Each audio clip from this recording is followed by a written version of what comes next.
Chapter 1102. Luo Nan withdrew his gaze the moment he expressed his negative attitude. He turned to look at his fingers, which were still flexing and extending. It was as if he was gesturing with something, but it was also as if he was grasping something out of thin air. It made people feel as if his words had become a complimentary gift at this stage. The entire audience remained silent under this careless attitude. Only Luo Nan's voice reverberated back and forth. I know that there have always been discussions about where extraordinary powers come from these past few years. Today, I just found out that someone gave the external environment and key conditions that led to this phenomenon the name of the X factor. I talked about this topic a few hours ago. I don't want to repeat it now, so I'll directly reveal my attitude right now. The sudden appearance of human extraordinary powers really doesn't seem like a natural phenomenon. It doesn't seem like the stimulation of some inner potential. Humans are weak existences. Creatures with low perception occupy too narrow a range on the spectrum of life in the universe. It's not that easy to realize rapid self-evolution and renewal.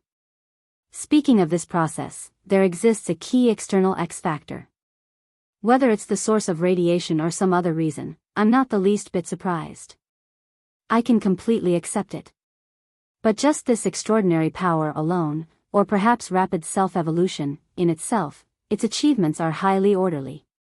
It is orderly to the point that it conforms to the requirements of human self-consciousness interference. You must know that before the era of distortion, the frontline theoretical research results of the objective world had clearly produced a larger and larger crack with human intuition and experience. It doesn't make sense that the world would suddenly become a slave to human consciousness after a few years. The reason why this is so is that I'm willing to believe that a certain existence used a black box design to bridge the crack between the mental world and the real world. It built the coupling conditions between the mental and the material, allowing self-cultivation to conform to the instinctive tendencies of humans. At the very least, it was to the point of changing the course of human civilization.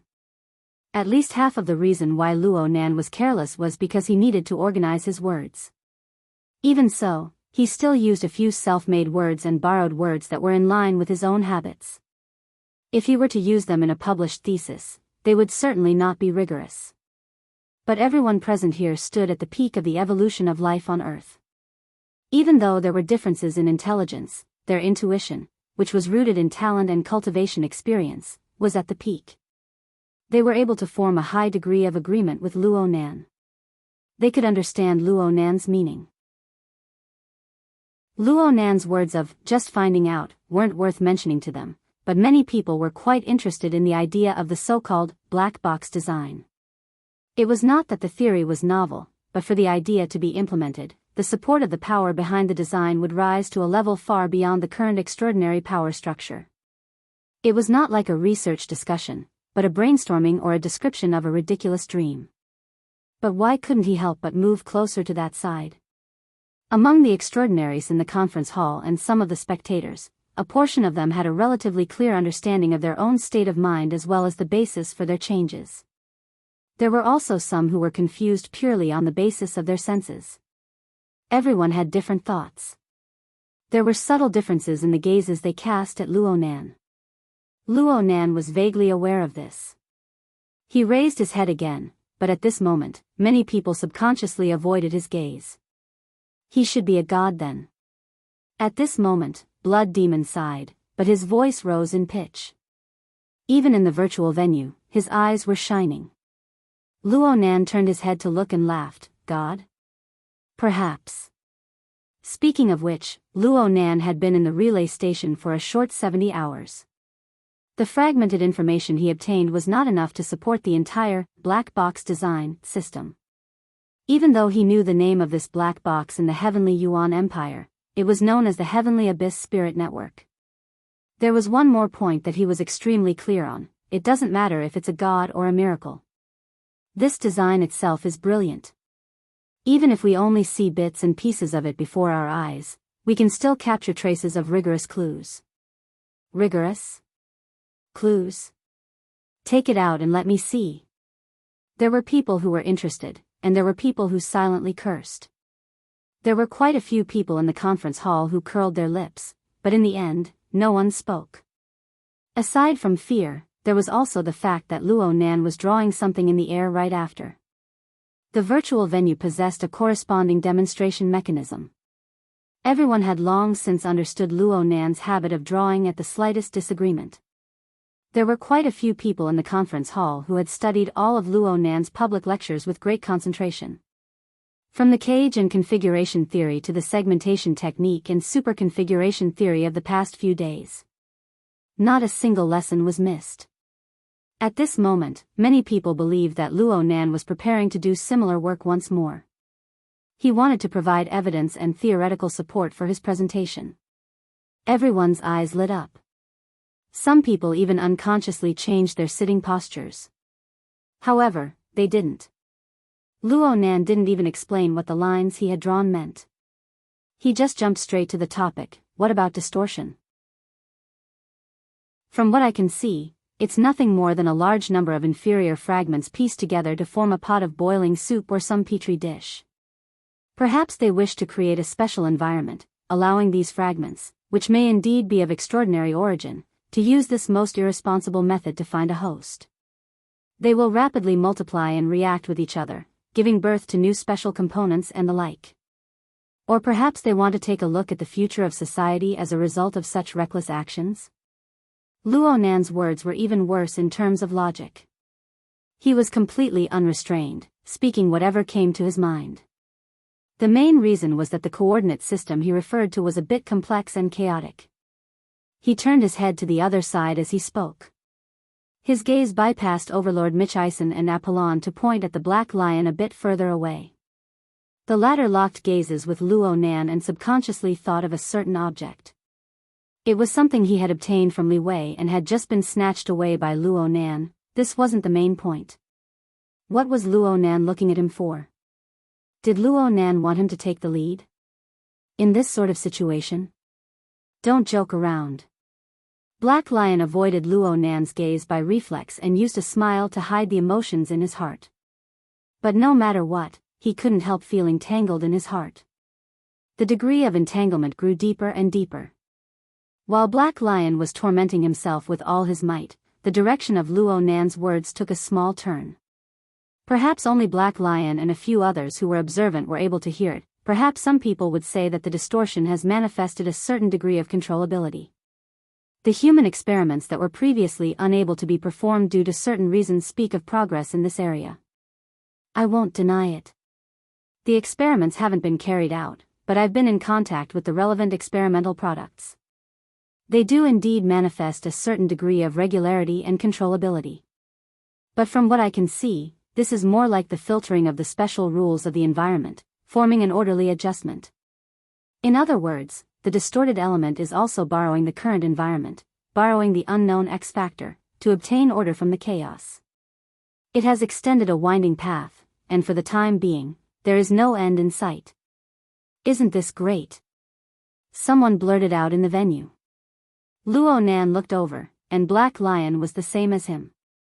He instinctively averted his gaze, but it still seemed like déjà vu. Yes, it was that Sir General, whose position had always been erratic. His name seemed to be corny, and he had even participated in the identification conference last time. Luo Nan also smiled at him, purely acting as a supporting actor this time. Yes, it looks like there is a path, but I can't think that this can be allowed. This is because this is very likely to give a possible light. Yes, strictly speaking, it is a possible future with regularity and order. It is a seed of chaos. To put it simply, it is superfluous. Luo Nan's attention seemed to have returned to the venue during this time, but it didn't stop him from narrating and drawing. The space in front of him had long since been filled with countless lines and diagrams. Due to the full effect of light and shadow, it was nearly impossible to see his face clearly from the other side. Finally, someone couldn't help but ask on behalf of others, "Professor Luo, what do you mean by drawing these?" The one who spoke was the Order of Justice's first oblatum. This female expert, whose real name Luo Nan still didn't know, appeared to be a woman with an extremely gentle temperament. She really couldn't be associated with being powerful. If Luo Nan hadn't personally experienced the level of strength that had clashed with the divine will of Her Majesty Empress Wu from tens of thousands of kilometers away, he might have believed it. Of course, this didn't affect his answer. Your Excellency, First Ablatum, it's like this. I'm trying to use configuration to restore the effects of the distortion on the human body. I'm trying to place it into the system constructed by superconfiguration to see if I can establish a predictive model. What do you think? The First Ablatum of Justice carried a sense of curiosity. He cast a gaze that was similar to pure art. It was as if he didn't have any other considerations. You overestimate yourself. Luo Nan shrugged. What I'm saying is that my research on both sides is too shallow. Especially the distortion. Yes, so much of what I've said is just speculation. It's all intuition. I'm already very grateful that everyone is willing to listen to me. It would be for the best if you could use it as a reference. So it's like this. The First Ablatum looked pensive. The others cursed silently. Since it's just a blind guess, where did that sort of attitude come from? Luo Nan was calm. It was true that he hadn't done the relevant research, but in his life experience, there were more advanced examples that were clearly displayed in front of him. Yes, it was his experience at the relay station. From Luo Nan's perspective, the current situation on Earth was like a low-level reflection of the Heaven Abyss civilization, which was confined to the Hongguang star system. The Heaven Abyss civilization and the nefarious poison environment were engaged in a long and difficult struggle. It was like a low-level exercise or experiment. From Luo Nan's understanding, the destructive power of the nefarious poison environment was terrifying and incomparable. It was countless times more serious than the problem of the distortion on Earth. The survivors of the Heaven Abyss Empire were actually able to persevere under such a vile environment. They were able to endlessly improve and revise their own cultivation methods. From this perspective, the rampant distortion wasn't necessarily a hopeless situation. But the problem was that the existence of the nefarious poison environment had already warped the pace and space for the survivors of the Heaven Abyss Empire to progress. It was only the powerful accumulation of civilization from the Heaven Abyss Empire that helped them forcefully carve out a new path on the precipice. And the more and more frequent reforms in foundational techniques had reached the era of the relay station. It was unknown where the future would lead. Luo Nan could clearly feel the stubbornness and bewilderment from the bodies of Liang Lu and the others. If a similar scene were to be placed on Earth's civilization, even if the intensity was reduced by 1,000 times, it was still possible for one to fall to the ground and shatter into pieces. Luo Nan had considered this sort of situation when they were chatting on the pool deck, but he had no way of saying it. It was the same now.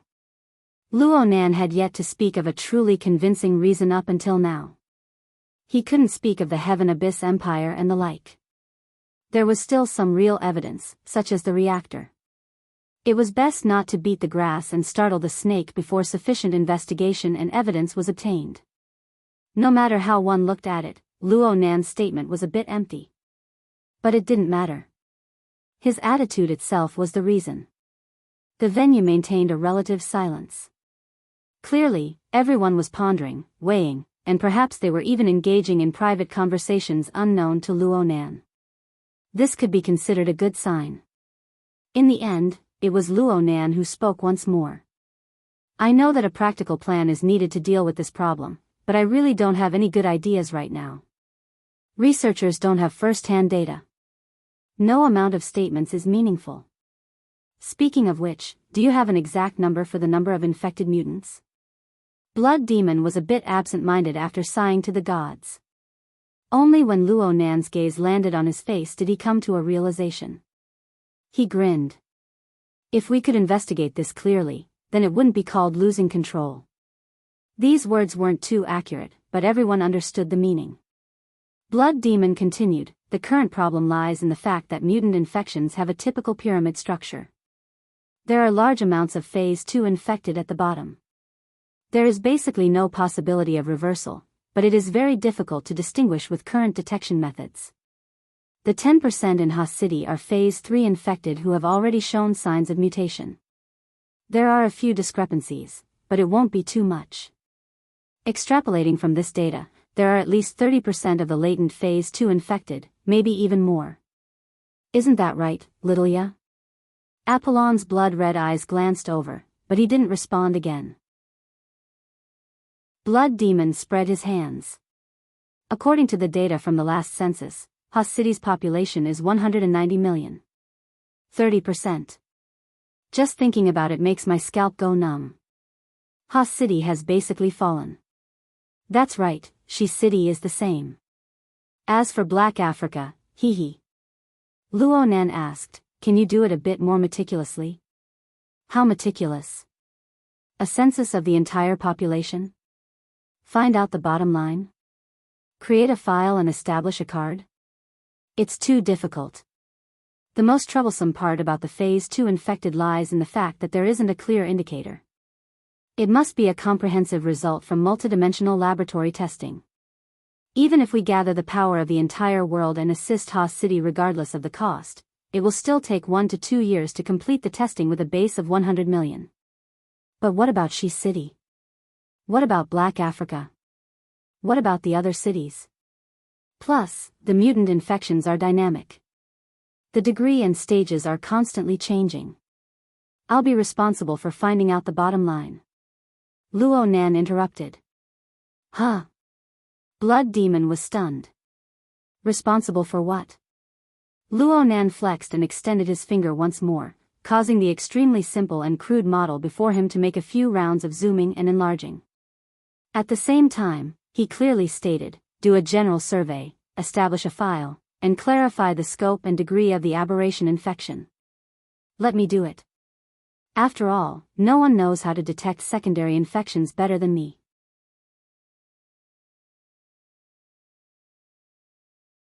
The great Lord of Secret Deeds' smile bloomed behind his white beard. In fact, I have also considered a similar method. I even asked someone to estimate the cost of conducting a national census.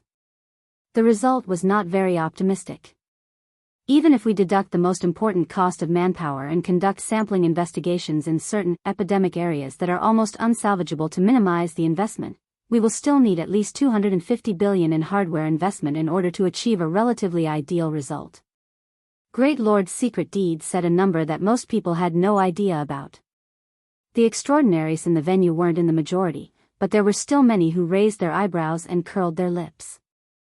We need to first build a number of production lines that can supply the corresponding equipment and consumables, and then connect the relevant products into a testing laboratory.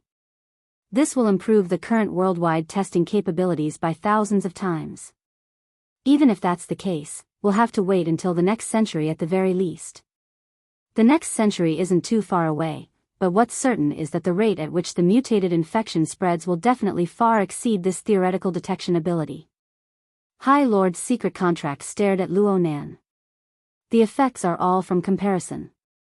There's no harm in asking here. How much budget does Professor Luo need? And more importantly, the speed of the testing. How long will it take for the results to come out? This will directly determine the feasibility of the plan. It definitely won't take until the next century. Perhaps by the end of the year. Oh. Many people in the venue let out gasps of surprise. There was pure astonishment, and there was doubt. But thinking about Luonan's previous performance, it seemed to be within a reasonable range. What in the world is this method? Old Man Ghost Eye, an old acquaintance of Luonan's, was a veteran psychic adversary. He was once Luonan's sparring partner. He was a bit unable to restrain his curiosity and shouted from the back. Luonan didn't explain in detail. He really didn't have a plan right now. After all, the Soul Cloak, which used water molecules as the basis for interference, had already been possessed by the magneto-optical mica. Enormous changes had occurred in form and content. It would take some time for him to get used to it. Luonan changed his angle a bit. I really haven't thought about the budget. I don't have that concept. However, I definitely won't need the scene you're talking about, High Lord. Brother, you must consider expenses when you do things. Blood Demon chattered from the other side. Doing projects is burning money. You need startup funds at the very least, right? You need to fight for funds and sponsorships. Of course, it's great to help others earn money, but it's not easy to get money back. If you have a reliable plan, I can sponsor you first. It's too troublesome. Luo Nan wasn't being polite. He really felt that it was troublesome. He didn't think that a global mental sensor network needed any expenses. If it did, it would have already been paid for by his grandfather and parents over the past few decades. He was just a user and a verifier. He had to do this work well. Plus, didn't he just earn a sum? The auction should still be in progress. It seems that those two cards are quite popular. Mr. Blood Demon, your creativity is quite good. Speaking of which, even if I give you a portion of the design fee, that sum of money should be enough. Luo Nan began to count on his fingers one by one. If I really want to calculate, I can use this sum of money to rent some supercomputing resources and find a few data analysts. Then I can start working. If the SCA supports a few more people and opens up the database, it might be even more ideal. It's just that the process won't be easy to follow. Should I establish a fund or something? This time, it was Blood Demon who choked. Perhaps there were many people present. Blood Demon squeezed out a sentence with great difficulty. You're showing off your style. Blood Demon's sigh was a bit sarcastic in this sort of atmosphere. As for whether it was Luo Nan or someone else who was being stabbed, it depended on the person. Don't tell me I don't want to solve the problem. Since no one can do it better than me, of course I'll take the lead. Luo Nan spoke in a manner that seemed to be expected. Coupled with Lord's secret deed and Blood Demon's intentional or unintentional support, there was no room for others to display their abilities. It was as if this matter, which concerned the fate of Haas City, Tin City, and even the entire Earth, had been decided. Alarm bells rang in the hearts of many people. Even though the subsequent course of events was unclear, they instinctively felt that the situation wasn't too good. People exchanged glances in the venue, and they quickly communicated with one another below the stage. It wasn't just limited to the participants. There were also all sorts of monsters and demons paying attention to the progress of the conference. The Black Lion's soul was summoned by old elves. This is absolutely not good news for you. Before tonight, Luo Nan practically had no influence at all in the field of mutant. But if he is allowed to do this, he won't need to wait for the time limit he set. As long as he has one or two publicly recognized results, he will be one of the top authorities. What will he do then? Old El's voice was like a cold wind that lingered in the Black Lion's ears. Don't tell me he wants your kingdom of chaos to exist forever on the African continent? For what reason? Just because you and him call each other brothers today and have a joyous gathering? See, his intentions are already extremely clear. You're really lobbying without any regard for your capital, old man. The problem is, how are you going to stop him? Are you going to face an extraordinary researcher who doesn't need any funding? The Black Lion's mouth cracked open, and he laughed to himself. He didn't care even though he seemed rather abrupt in the venue. He just continued to communicate below the stage. My suggestion. It's best if you shut your mouth. The Black Lion's attitude was incomparably sincere. Right now, you should, and you must, take into account the situation of researcher Luo slamming on the brakes. With him around, the progress of your aberration gene collection and the difficulty of the Bloodline project might not be able to outrun the speed at which your vitality is consumed. For a businessman like you, if you make a losing deal with the same person twice in a row, it's probably the legendary road to death. Old Els did not continue speaking, but he might not have listened to the Black Lion's advice. This was because at this moment, a new change was transmitted. The news of the uncontrollable aberration infection in Haas City and Tin City had already spread. Whether it was Apollon or Master Bat, they were only at the venue to make a report and fulfill their obligation to inform others. They would not change anything because of the attitude of the participants. Outside the virtual venue, the real situation continued to advance. This news had already spread rapidly in the form of headlines. In a short period of time, it bombarded almost all the information channels in the world and poured into the brains of billions of people. Just like what was shown at the summit conference, different people would have different considerations for the same matter. Regarding this headline, the major media outlets around the world also adopted different reporting perspectives. At present, the hottest news image was specially forwarded by the conference host, Abner. It came from Huss City. It was probably in a landmark area of the city. Dense crowds gathered on the streets and squares, listening to the announcement from the city manager. When the seemingly rigid gentleman announced in a serious tone the news of giving up on detection and active disposal, hundreds of thousands of citizens screamed crazily, "Cheers!" The camera swayed in such an atmosphere. When it chose to use a close-up view to experience the current atmosphere, there was already a young man who was so excited that his face was distorted. He took the initiative to rush to the front and roared out a slogan. "Glory to the aberrations, the world belongs to us." The crowd behind him was also shouting and roaring. Their words were even simpler, more direct, and more violent. Power, power, power. Such a sound and scene fell into the ears and eyes of the participants of the summit conference, but it was so meaningful.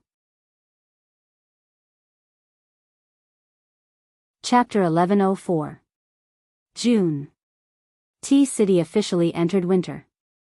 The northwest monsoon brought with it a humid and cold airflow. When the cold wind hit one's face, it seemed to carry the earthy smell of the old continent's highlands. So much so that it became one of the main themes of tonight's banquet. Kawahara Machiko came to this conclusion when she wandered around the banquet hall of the castle. Of course, this was just an illusion. Separated by tens of thousands of kilometers, the northern and southern hemispheres were reversed. Even if the elements of nature had a subtle flow and exchange, it was impossible for these ordinary people to sense it. It was actually just a group of brothers in distress bragging with lingering fear and excitement after narrowly escaping death. Even though nearly a month had passed, strictly speaking, it was 3 weeks. The timing was just right. Time had quietly beautified the memories of the people who had experienced it, washing away their embarrassment and fear. With a relatively peaceful ending, the legendary nature of the process had provided them with a lot of things to talk about, so they did not reject it, and were even willing to discuss the seemingly vivid personal experience. They even gave each other the "friend in distress" stickers and medals, so many of the repulsive faces looked cute at this time. Yes, perhaps a considerable portion of them were just pretending for her to see. After all, the true theme of this banquet was the official establishment of the Luo Nan and his Friends Foundation, the banquet held for the foundation's benefactors. The most dazzling figures at the banquet were not the largest individual benefactors, the honorary chairman of the foundation, or the well-known wealthy people of T-City. It was Mr. Langley. It was also not the sole director of Quantum Corporation, Mr. Mao Xingye. It was definitely not the so-called social celebrities of T-City. The only ones who could truly be called stars were the major shareholder of the Castle Financial Group, the representative of the chairman, Mrs. Halder, Ms. Ian Lo, and Kawahara Machiko herself. The Castle Financial Group was considered to be of medium scale in the business world. It might not even rank in the top 5 in T-City, let alone the entire world. But this kind of ranking was meaningless. Mrs. Halder could still say she didn't come at the banquet where the world's rich and powerful gathered. She could only send a representative to make up the numbers, and she was still the core of the entire banquet. All of this could only be because Mrs. Halder was Mr. Luo Nan's trusted aide, and Ms. Ian Lo was the person in charge of the foundation arranged by Luo Nan himself. It was the same for Machiko Kawahara. Otherwise, there was no way to explain how a regular bandit who had just jumped ship from Toyama Auction House could talk and laugh with these billionaires around him, accept their compliments, and influence their emotions. At the same time, he could also bear the evil thoughts deep in their hearts. Machiko Kawahara still clearly remembered Jun Kiguchi's greedy, ugly, and filthy expression on the Jade Light a month ago. Whether it was Bancheng, Dicheng, or other places, as long as they were in this circle, there was not much difference. Just like right now. Everyone was chatting and laughing together. They were reminiscing about their friendship from their one-way trip to the Highlands. They were flattering Mr. Luo Nan for his compassion for the future development of humanity. But heaven knew what sort of inferior stories these surrounding men and women would come up with in their hearts. They would invite her, or perhaps she and Luo Nan to play the leading roles together. But so what?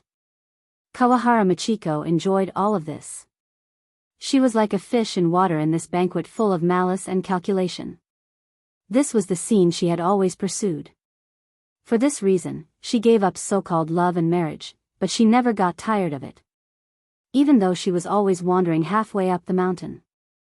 But right now, she was standing at the peak, close to the peak. The price she had to pay. What did she pay? Compared to the hidden malice in the surroundings that could engulf her at any time, this doubt and bewilderment might be the source of the occasional bewilderment that leaped out from the bottom of her heart. She knew that perhaps in this lifetime, she would never be able to make such an inconceivable transaction again. Even though this was very likely a transaction where she would enjoy first and pay later, and the subsequent price would be unbearable for her. But up until now, with her mortal eyes, she was still far from reaching the end, right? In this capitalistic society, how could she be a businessman if she did not have this awareness? Besides, she was indeed willing to pay any price for this current glory. Kawahara Michiko's smile grew more and more brilliant. At this time, the bracelet on her wrist vibrated gently. She raised her hand to indicate and apologize to the people around her. She temporarily left the crowd and picked up the call. Her voice became particularly gentle. Jia, you called very early today. Yes, Mom. Did I disturb your work? Kawahara Michiko's only son, Kawahara Jia, grew up in a single-parent family. He grew up in the oppressive environment of the Kawahara clan. Though he was still a preschool child, he was far more mature than most of his peers. He was also very sharp. It seems to be very chaotic over there.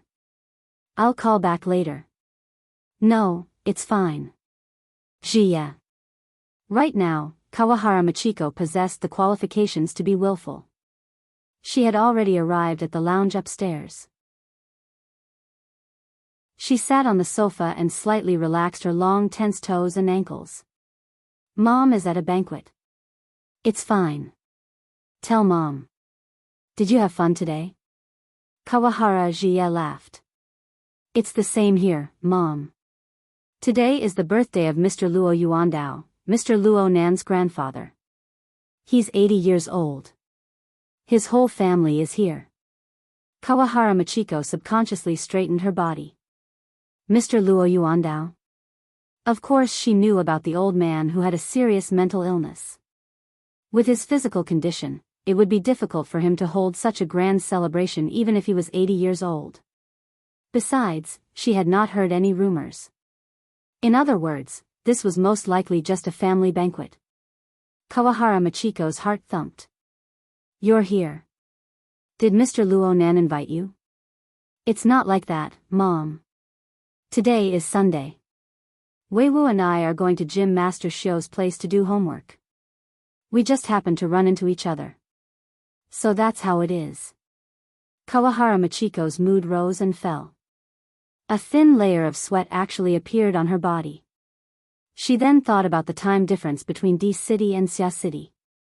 It was already 4:00 in the afternoon in Xia City. Banquets generally did not last until this time. Clearly, Jia just happened to run into each other. This was not bad. Just as she was thinking, Kawahara Jia lowered his voice. Mom, I know a secret. Kawahara Michiko furrowed her brows.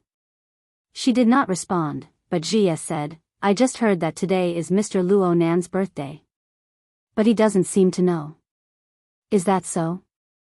Kawahara Michiko's mind immediately popped up with public information related to Luo Nan. She remembered that this person's birthday should be on the 16th of June. There was still a week to go. She quickly searched the perpetual calendar. Yes, Luo Nan's birth date was the 16th of June 1980.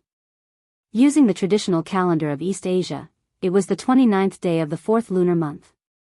This year, it just so happened to be the 9th of June on the Gregorian calendar. This matched up. Kawahara Michiko considered another problem after solving this little doubt. Her tone became a lot more serious. Jia, Thank you for telling Mom these things. But I don't want you to do it again. Huh? Do you remember what Mom said to you?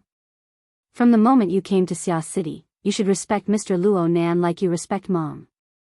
You should learn from him. You should ask him for advice. You should be a qualified retainer. You should be loyal to Mr. Luo Nan and obtain his approval. Without Mr. Luo Nan's permission, you can't reveal his secrets and other information to anyone, including Mom. Even if it's just a small matter. The other side went silent. Kawahara Machiko was actually a bit worried. She hadn't criticized her own son like this for a long time, especially now that they were separated by tens of thousands of miles. She didn't even have a video call. She felt very uncertain for a time. Just as she was about to send a video call request, Jie Heyuan asked in an even softer voice. Mom, are you Mr. Luo Nan's mistress? Kawahara Machiko had once believed that she would never be troubled by such a question. To a certain extent, she even hoped that everyone else would think this way. She wanted to turn this matter into reality. Only then would she be able to consolidate her inexplicable position. But at this very moment, when this question came out of her own son's mouth, her feelings were clearly not as simple as she imagined. She even subconsciously wanted to slap him, but Jie Heyuan wasn't in front of her. That empty slap seemed to hit her face in the end. Jie, why do you say this? Kawahara Machiko only realized that her voice was dull and hoarse when she spoke. It was like cracking porcelain. When it was struck again, it no longer had a clear echo. Is it in Xia City? No. It's in Bansheng, Mom. Jie Heyuan's voice was still weak, but it was strangely steady and even calm. Many people have tried to tell me this matter, including Grandpa and Grandma. They've tried various methods and angles. It seems that I really am your weakness, Mom. Jie. Even though she knew that her son was far more mature than his peers, Kawahara Machiko didn't want to hear the result of his deliberations.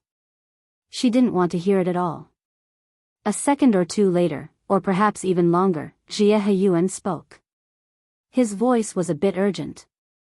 Wei Wu is calling me. Mom, don't worry. Mr. Luo Nan is a very, very good person. Many people here are. The next moment, Jie Heyuan used a very clear voice to respond. Hey, I'm here. Wait for me. The call ended immediately. Kawahara Machiko stared blankly at the bracelet on her wrist for a long time. She almost thought that she would shed tears, even if they were just a few symbolic drops. But when she heard the sound of people outside the lounge, she reflexively straightened her back. The corners of her mouth curled up, revealing a beautiful, calm, and mysterious arc. It was as if everything was under her control. In fact, she really did achieve perfect control. Whether it was her external expression or her internal state of mind. Even if there were some ups and downs, they all settled down in a sentence that was like an incantation. This was what Jie had said.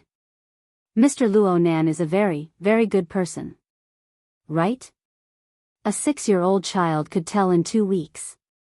Mr. Luo Nan is a very, very good person. The door to the lounge opened, and the noise from the banquet hall began to flow once more. Kawahara Machiko was like a mermaid.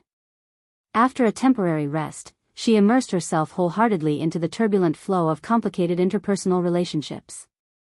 She was never tired of it. Chapter 1105. He Yuanji ended the call with his mother in a hurry and ran in the direction Di Weiwu was calling him. How complicated could the layout of a sanatorium be? The relatively private places for calls were at the end of the corridor, the stairwell, the elevator, and so on. Because of this, He Yuanji bumped into someone when he ran out from the corner of the stairwell. That person was also on the phone. Yes, it's over there. Just send me the coordinates. He Yuanji was a bit confused when he heard this voice. Wasn't this the main character of his conversation with his mother, Mr. Luo Nan? Clearly, Mr. Luo Nan had taken a fancy to this private place for calls. Maybe he saw that He Yuanji was the first to go in, so he called from outside. Yuanji didn't know whether to run or stay. While he was in a daze, Luo Nan reached out and rubbed Yuanji's head, indicating that he should go and play with Di Weiwu. Ah, it should be to do homework. Yuanji was hypnotized. He walked over in a daze and faintly heard Luo Nan say, "It's not convenient to ask right now. They're trying their best to make me forget about this. I don't want to use it to disgust people. I'll just go pay my respects next week." Even though Yuanji was much more mature than his peers, it was hard for him to determine what Luo Nan was talking about without enough information. Right now, almost everyone in the corridor on this floor of the sanatorium was related to Mr. Luo Nan. Yuanji had only walked a few steps when the fat Mr. Mo Peng touched his head. He even said that he needed an excuse to be immortal. Sure enough, the customs of Ban City were very different from those of Xia City. He had to adapt to them one by one. "Don't bully me." Mr. Luo Nan's call was very short. He followed closely behind Yuanji. Yuanji hurriedly turned around and bowed seriously. He was apologizing for his actions, which he didn't know if he had exposed himself earlier. Mo Peng didn't pay attention to him at all. Instead, he clenched his fist in a very serious manner. It was the hand that had touched Yuanji's head. Mo Peng swung it twice and tapped in the air. He must be following some kind of visual logic that they couldn't see. A second later, Mo Peng swung his arm and shouted with a suppressed voice, "Double kill." Luo Nan reached his hand out to touch Yuanji's forehead as he was shouting. Luo Nan slapped his hand away. "What are you doing? Those who see it, have a share." Mo Peng was grinning from ear to ear. "Thanks to this little bro, I'll have 2 slots to experience the 10 days in the Wilderness expansion pack. Don't miss it if you go the wrong way. This experience card is for you." Shouldn't it be given to Jia?" Mo Peng blurted out, "What games are kids playing?" I mean, 10 days in the Wilderness is a special tutorial. Children under 13 can't touch it." At this time, Yuanji decided to play the role of a childish person of the same age. How could he not see Mr. Luo Nan acting as if he could not see through his cousin's clumsy acting skills? But then again, this should be a birthday present, right?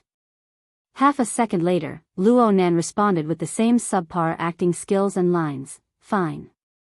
I accept the sincerity of a brother and the good fortune of Jia." Yuanji revealed an innocent smile at the right time. Mo Peng also laughed happily. He was truly happy. "I'll send it to you. Remember this favor later. Take me flying." Luo Nan, who had left behind a glorious battle record at Frost River Reality, took charge of this matter. "No problem. Let's go to the hero seat. I'll remember." After Luo Nan's performance was rewarded, Luo Nan patted Mo Peng on the shoulder and walked toward his grandfather's room. Mo Peng was already making up for his slip of the tongue later. "Jia, there's nothing good about that adult-oriented game." "Brother, Yuanji corrected him very seriously. "You're my elder, Mr. Mo Peng." "Hey, Jia, you've been slacking off for far too long." Di Weiwu gave Yuanji a senior command. Luo Nan checked the new electronic experience card in his hand and pretended not to see it. The purchase date for the experience card was yesterday. He laughed again and flipped his hand inside the sleeve of his t-shirt. When it came out again, there was an old notebook in his hand. He arrived outside his grandfather's room, but he did not immediately push the door open.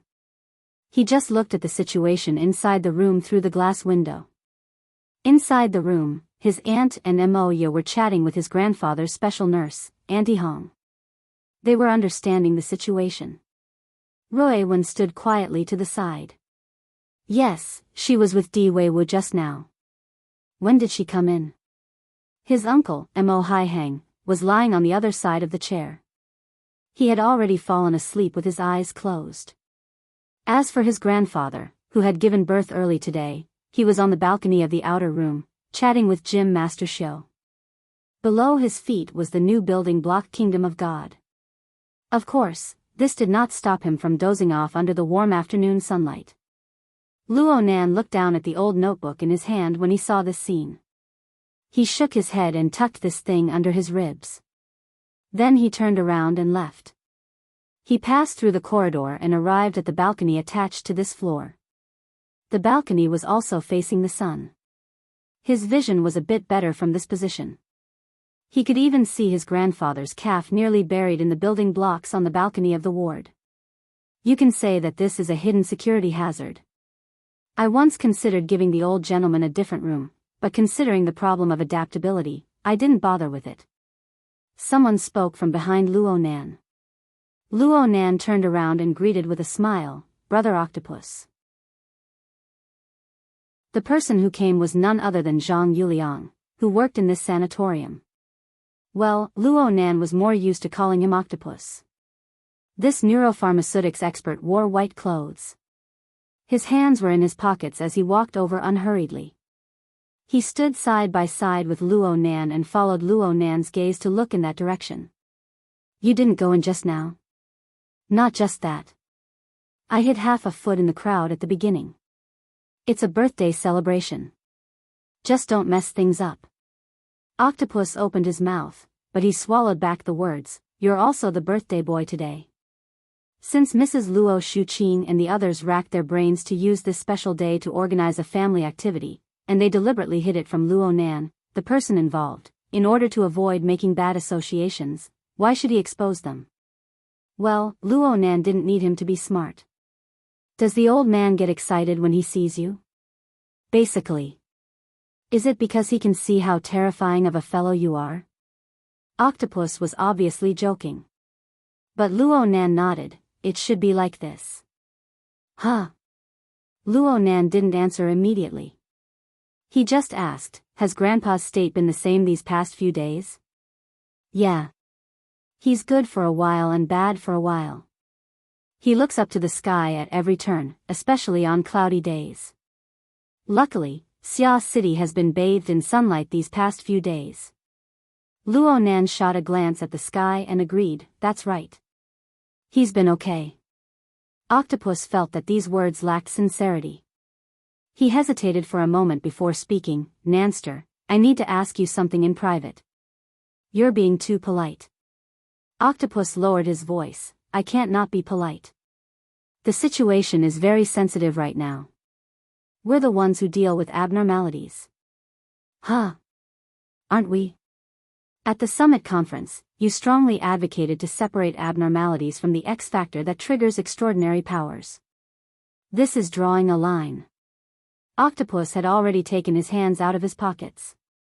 He spread them out in the shape of a scale. Should we deal with the abnormalities first or should we explore the planes first? The internet is going to be in an uproar right now. But you don't need to worry. Our medical world will definitely stand on your side. I even have to thank you.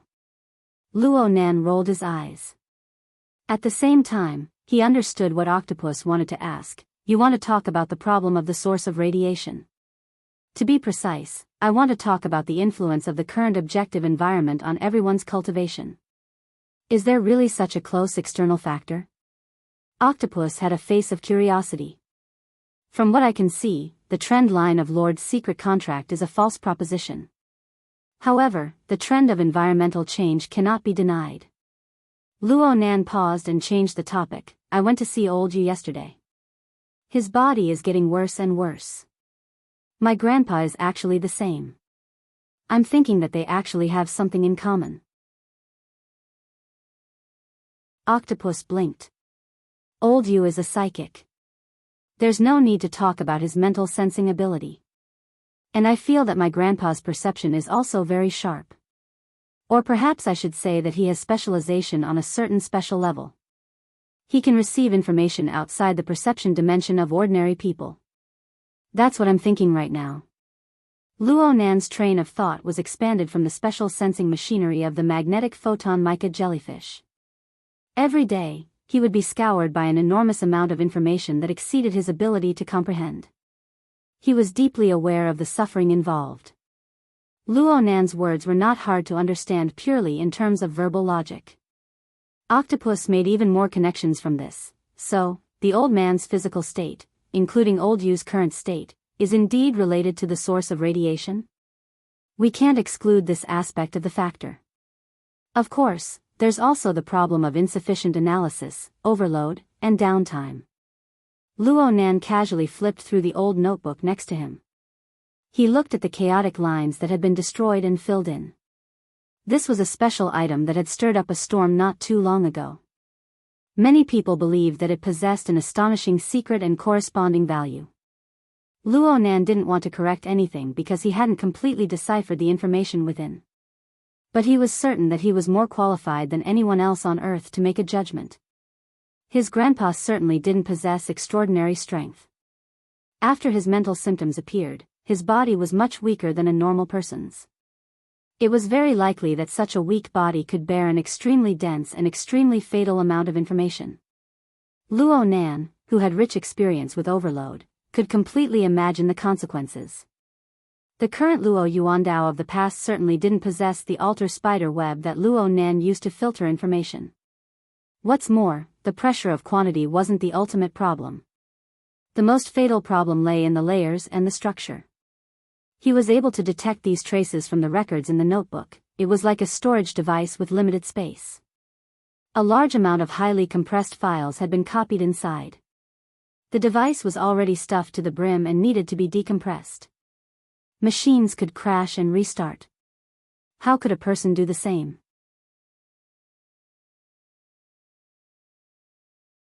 Chapter 1106. Luo Nan already had a definite answer in his mind as to what the source of radiation was. Behind the fragmented chaos where even the order of space and time no longer existed. An order that ought to have existed. The source that caused this result. According to Luo Nan's current understanding, the objective of manifestation was certainly Sunwell Prison. Luo Nan had confirmed his objective, but there was still a crucial detail that troubled him. How did Sunwell Prison form a linked relationship with his grandfather before the current cycle approached? According to the data left behind by his father, the observation data of the Mist Labyrinth began in the year 75 and ended in the year 90. With his grandfather's mental state and the reality of his father walking alone, the old man certainly did not participate in the next 10 years. Then came the problem. Whether it was Luo Yuandao or Luo Zhongheng, they were far from being able to reach the core area of Sunwell Prison. They were separated by the boundless Mist Labyrinth. How were they able to draw in such an enormous flood of chaotic data? It seemed like there was no special projection like the Wraith sign at that time. Luo Nan thought of other factors, such as the external neuron, but there were still some things that didn't make sense. No matter what the reason was, Luo Nan believed that the source of the terrible situation his grandfather faced was certainly the realization of a connection with Sunwell Prison that traversed the barrier of space and time. Luo Nan's past experiences were right there. How was it possible for an old man who did not possess any extraordinary power to withstand the impact of the terrifying flood of data?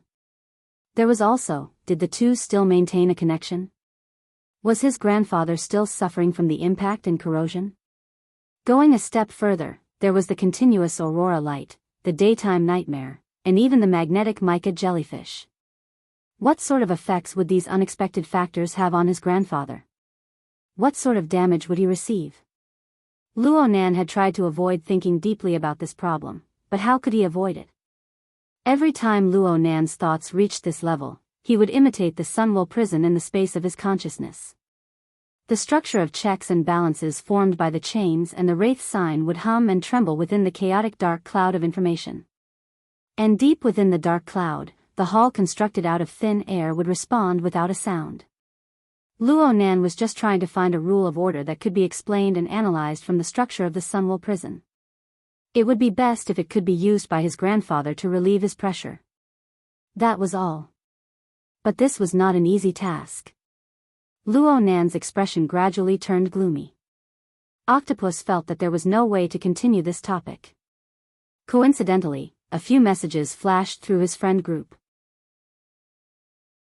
Just by looking at the flashy links, he knew that Bamboo Pole, the rumor maker, had started working again. This guy forwarded at least 30 pieces of trending news and gossip every day. Apart from more than half of them being eye candy and mental food, the other half basically included key local, regional, and even global information.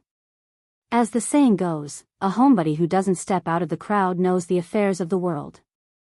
Octopus used this as an excuse to forcefully change the topic. Right now, the radiation source is still a hidden concern. Once Keha City and Xiqing City's statements came out, the problem of radiation mutation immediately exploded. Look at the statistics that Bamboo Pole posted in the group chat. In 88 cities, there have been a total of 192 demonstrations of more than 10,000 people in the past 24 hours. Moreover, it's an equal distribution of rain and dew. No one can escape. There are those who support and those who protest. It's quite messy. Luo Nan casually flipped through a few pages of the notebook. He twisted his wrist and sucked the notebook into the void like magic. Then he turned around and leaned against the railing. He sighed. Sparks are flying over here as well. Look at what Bamboo Pole is doing. The internet is boiling over. Luckily, the East Asian cultural circle is relatively conservative.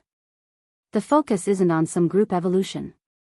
They're mainly bringing up old scores. This is quite sensitive. There was a large-scale strike in the trade zone of Tianban City a few days ago.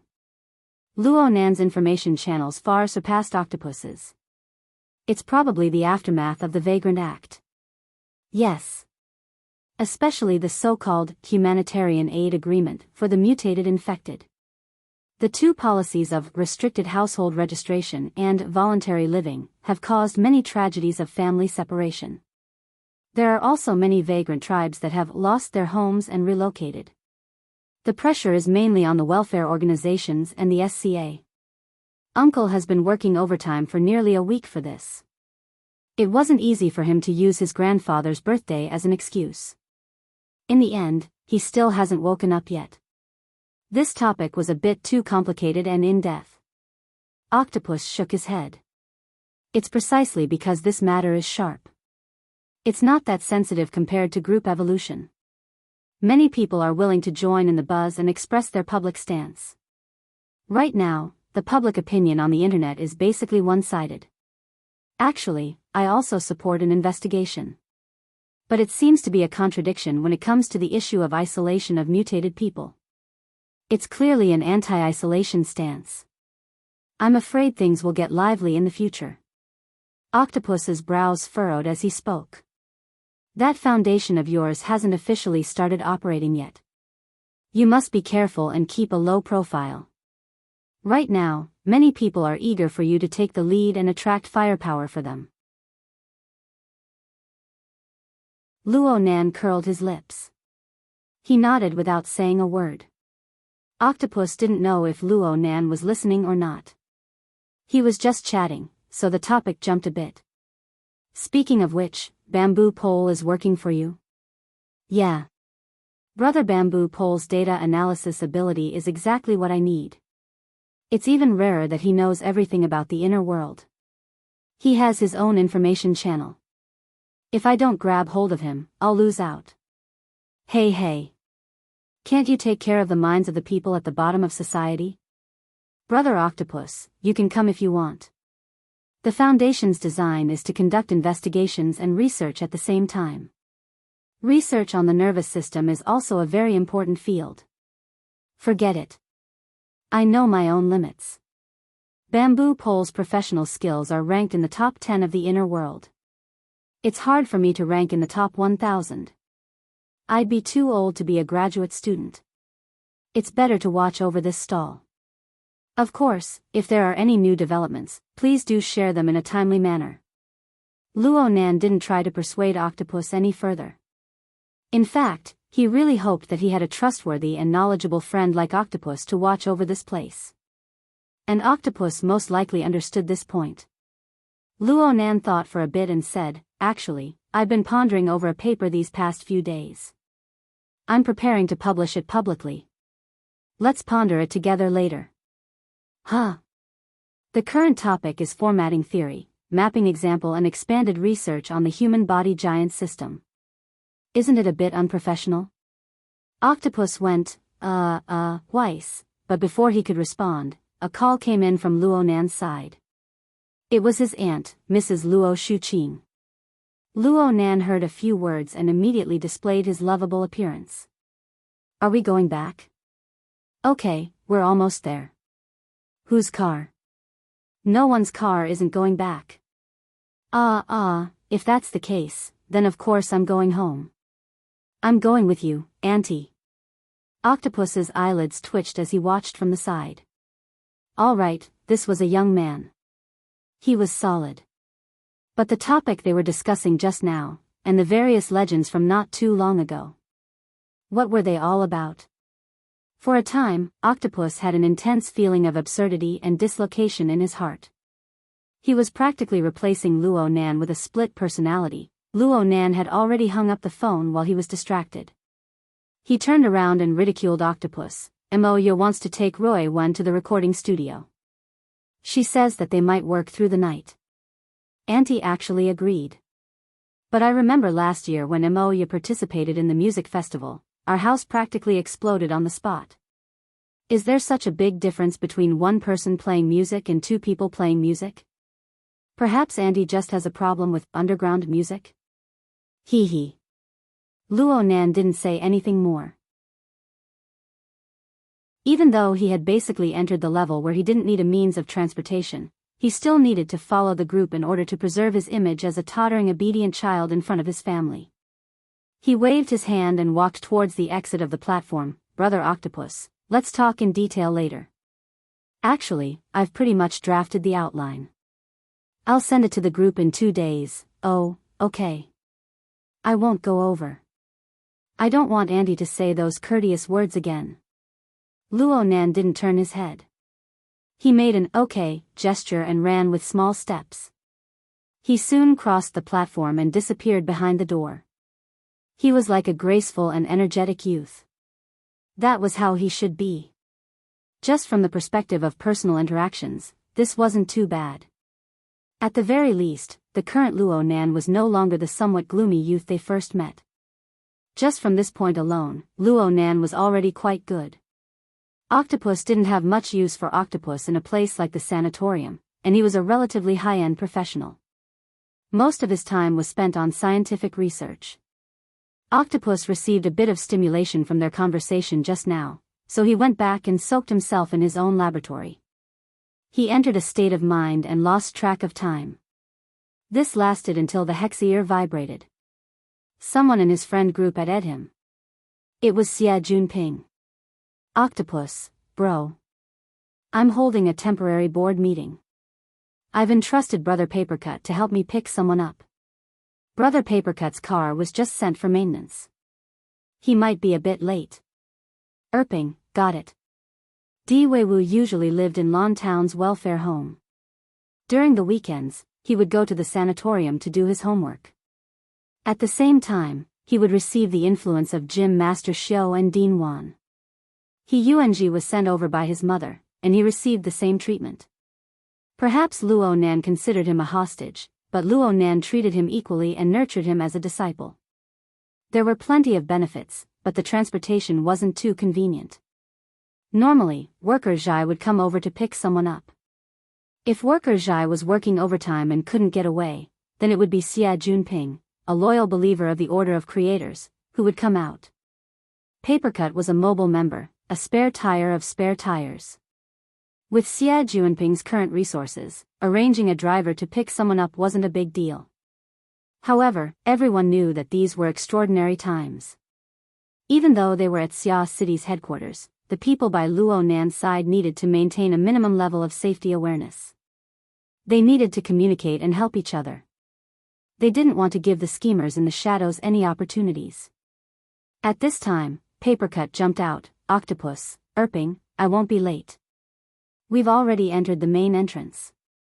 I hitched a ride with Bamboo Pole. Octopus was baffled. You two are together. Bamboo Pole, don't bring bad news to an honest man.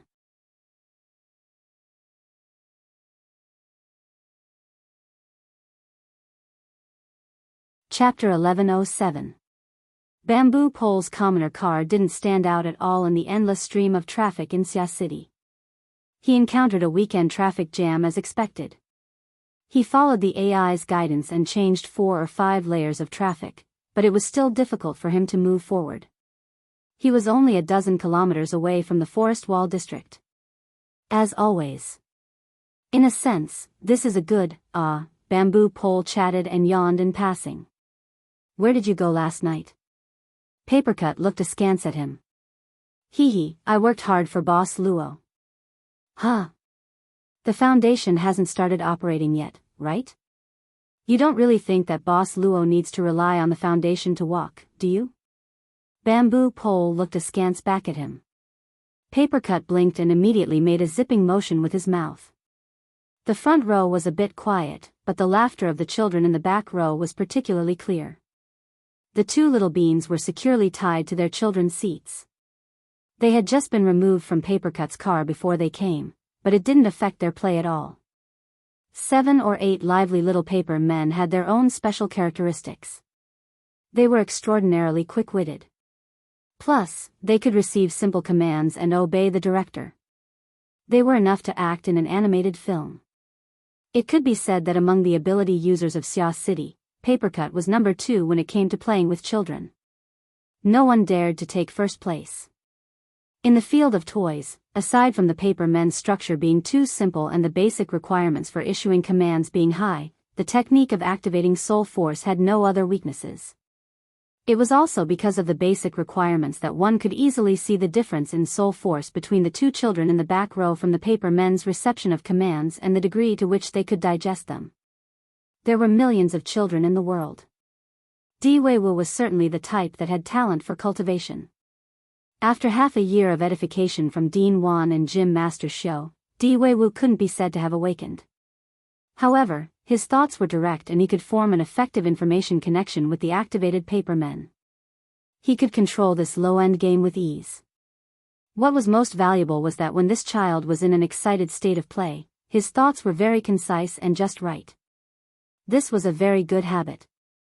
In comparison, many awakened, who were often hot-blooded and blindly tossed and turned, had to go to the corner to wake up. In comparison, Yung did not have much of a foundation to speak of, but his reaction was extremely fast. After realizing that the instructions were too complicated and useless, he immediately focused on the control of a single paper doll. He concentrated and was not disturbed by the other paper dolls. He was definitely outstanding among his peers, and people could not help but praise Lady Yung for teaching her son well. Kids nowadays seem to have a bright future ahead of them. Children could be praised face to face, but they couldn't be praised like this. It just so happened that Papercut had nothing better to do, so he took a video of the 2 kids in the back row. He sent it to the group and used it as a conversation topic. It seems like they have the innate talent of ability users. Over here, the barrier between the mental and the material doesn't seem to be very solid. Birds of a feather flock together. Bamboo Pole drove without batting an eyelid. He also quietly flattered everyone, including himself, for once. Papercut didn't appreciate it. He gave Papercut a push in reality, concentrate on driving. Many people in the group flattered Xie Junping. It was clear that he had been absent-minded during the board meeting. He was still emotional. Then what's the deal with me sitting in the middle of a bunch of stupid birds that are about to choke to death? The market value of sky crystal biology has skyrocketed these past few days. What's there to be dissatisfied about as a marketing director? Bamboo Pole turned a deaf ear to Papercut's warning. For a psychic architect, chatting online while driving wasn't even a distraction. Thank you, marketing director of a research and development subsidiary. It's all the same. Speaking of which, Director Xie is progressing at lightning speed. Last night, with the collective cooperation of the Ring of Blood and Will, he persisted until the latter half of the journey. He almost killed his way into the first echelon. Crazily earning money while cultivating at the same time, not neglecting either. Amazing. Forget it. In this sort of irrational market, you earn money until you have atrial fibrillation. Any random Tom, Dick, or Harry can say that XX medicine can prevent abnormalities, and the market will immediately be cleared out. Not even dregs will be left. If you say that it can cause. Don't even think about selling 1 gram or 2. Lawson's ranch hasn't seen blood for almost a week.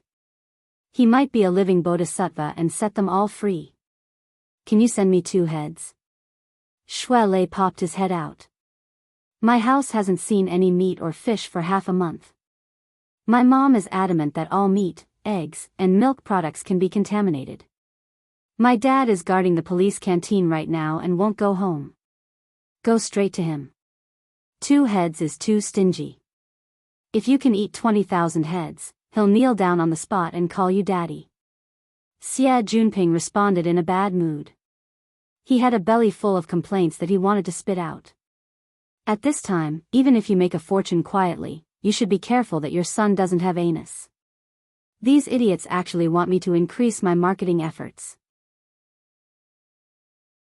I highly suspect that they want to take advantage of this opportunity to make a fortune and then cash out and leave. The medicine and whatnot is fine. What really made the market value of sky crystal biology skyrocket is probably the plantation building. Didn't your dad invest in building a batch in the 90s? It was only built the year before last, right? Back then, there were people who ridiculed him for taking such a big step and pulling his balls. But right now, the sky crystal plantation has already taken up over 20% of Xia City's food supply. In the future, it might even increase by over 10%. And right now, Xia City's dietary structure is changing in a panic. The ratio of meat, eggs, and milk has plummeted, and food has become the majority. There is no currency that is harder than this right now. Of course, this is just a temporary change in a special period of time and a special environment. A windfall smashed in the face, and it's gone just like that. Only an idiot wouldn't cash out. It could be said that the world was seriously fragmented. The news of Ha City and She City's mutant infection going out of control had a completely different effect on every major city in the world. The conservative cultural circles of East Asia were basically fearful of it like a tiger. But the New World, Old Europe, and other places had already set off wave after wave of revelry. The resulting social problems were also completely different. Bamboo Pole also poured out relevant information links to the group aside from his speech. He started with financial news from 7 or 8 years ago all the way to recent market analysis. He clearly explained the cause and effect of the situation. It also made Xie Junping, who was in the middle of the situation, dumbstruck. So it turns out that my old man is this awesome. He already foresaw today's situation? Yeah. I really want to praise him, but truthfully speaking, Big Boss Xie probably made this decision back then when he saw the birth of the Deep Blue platform. It was accompanied by the progenitor energy source and the increasingly matured miniature fusion reactor technology. He used this project to wantonly hoard related minerals and make technological reserves. Bamboo Pole began to send out relevant information, whether it is the progenitor energy source box of the Deep Blue platform or the ambient temperature superconducting spectre or necessary for the miniature fusion reactor. They are all unique products of the Deep Blue world. They are standard strategic resources. It was only in the early 90s that the Deep Blue platform released them for a short period of time, allowing everyone to taste a bit of sweetness. Then Big Boss Xie caught them. From this point of view, it wouldn't be wrong to say that he had foresight. Papercut clicked his tongue twice in the car. If that's the case, then no matter what, Erping's family is going to make a huge profit this time. Bamboo Pole nodded and then shook his head. It's not that simple. It's true that the Sky Crystal Corporation was able to smoothly develop strategic resource reserves by starting with a basic public welfare project like the cultivation building. The angle was excellent, but it was inevitable that they would have the support of the military and government. The entanglement of interests is very complicated. Out of consideration for the child behind them, Bamboo Pole and Papercut didn't say too much. At this time, Bamboo Pole's family car finally found a relatively unobstructed route. It began to move from the midair traffic layer between the high-rise buildings to the bottom of the recycling layer. The closer they got to the recycling layer, the narrower the road became. The flow of traffic also became fewer and fewer. A considerable portion of the traffic was made up of crude public transportation vehicles. The lights on both sides of the road seemed to have dimmed. Instead, the powerful headlights of modified motorcycles would flash across the road from time to time, roaring to and fro. It reflected a different style of the city. In his friend group, Xie Junping was no longer in the mood for the board of directors. He began to chat with Shuelei. Soon, the focus was on cultivation, and the discussion was in full swing. Bamboo Pole and Papercut would occasionally chime in with a few words, but they weren't idle. The car had already entered the Forest Wall district. It followed the old-fashioned road that led outside the city, moving forward at a pace that was neither too fast nor too slow. Bamboo Pole suddenly discovered a problem. The number of people talking in the group has decreased these past 2 days, right? Cragburst and Cat Eyes were hired by the military to clear out mutant lairs. What about Yingying, that chatterbox? Studying, of course. Papercut replied as he left a message in the group. Not only did she want to compare notes with me, she also sent study notes to Nanster every day. I didn't see her so active when she was with Her Majesty Empress Wu. Oh, that's right. She's learning super configurations. To be precise, it's configurations and super configurations. That's right. The knowledge involved is much more interesting than her straightforward white rainbow. Not to mention, she has her adopted son in the middle. Bamboo Pole laughed at these words that were full of personal bias. After driving on the old-fashioned road for a dozen or so minutes, the Orchid Town Welfare Institute came into view. The car's AI spoke at this time. The road ahead is congested. Bamboo Pole furrowed his brows and suddenly stepped on the brakes. He turned off the headlights of the car and stopped at the side of the road. What's going on? Oh, it's a parade. Papercut also saw the abnormal situation ahead. Large amounts of car lights, colorful lights, and smoke interweaved and radiated chaotic rays of light. It painted the gloomy area with a disorderly color. Through the car window, a clamor of noise could be heard. They could hear the roar of old-fashioned engines from far away. Aha! Looking at this direction, it's the convoy from Trigate District. I see Grandpa Sher's big pickup truck. Di Weiwu's eyes were very sharp in the back. He immediately identified the most conspicuous element of the parade ahead. He did his best to poke his head out from the child's seat. He wanted to undo the safety lock, but he was scolded by Papercut. Be obedient and stay here. As they spoke, the low-speed convoy slowly pressed forward. Bamboo Pole pressed down on the car window. The seemingly orderly chants, each louder than the last, pushed through the air and faced them head-on. We want an investigation. We want a name list. Release the source of the information. Break the SCA. Bamboo Pole looked out the window and watched the parade. He used the Hexier to secretly record and synchronize the video to the group chat. The vagrant residential area of Trigate District is moving. The organization is simple and crude. The chants aren't unified and powerful enough. There's a high chance that it's spontaneous. Should we rejoice? Papercut grunted and suddenly slapped his thigh. Oh, this is directed at the SCA and social welfare organizations. The Welfare Institute is in front.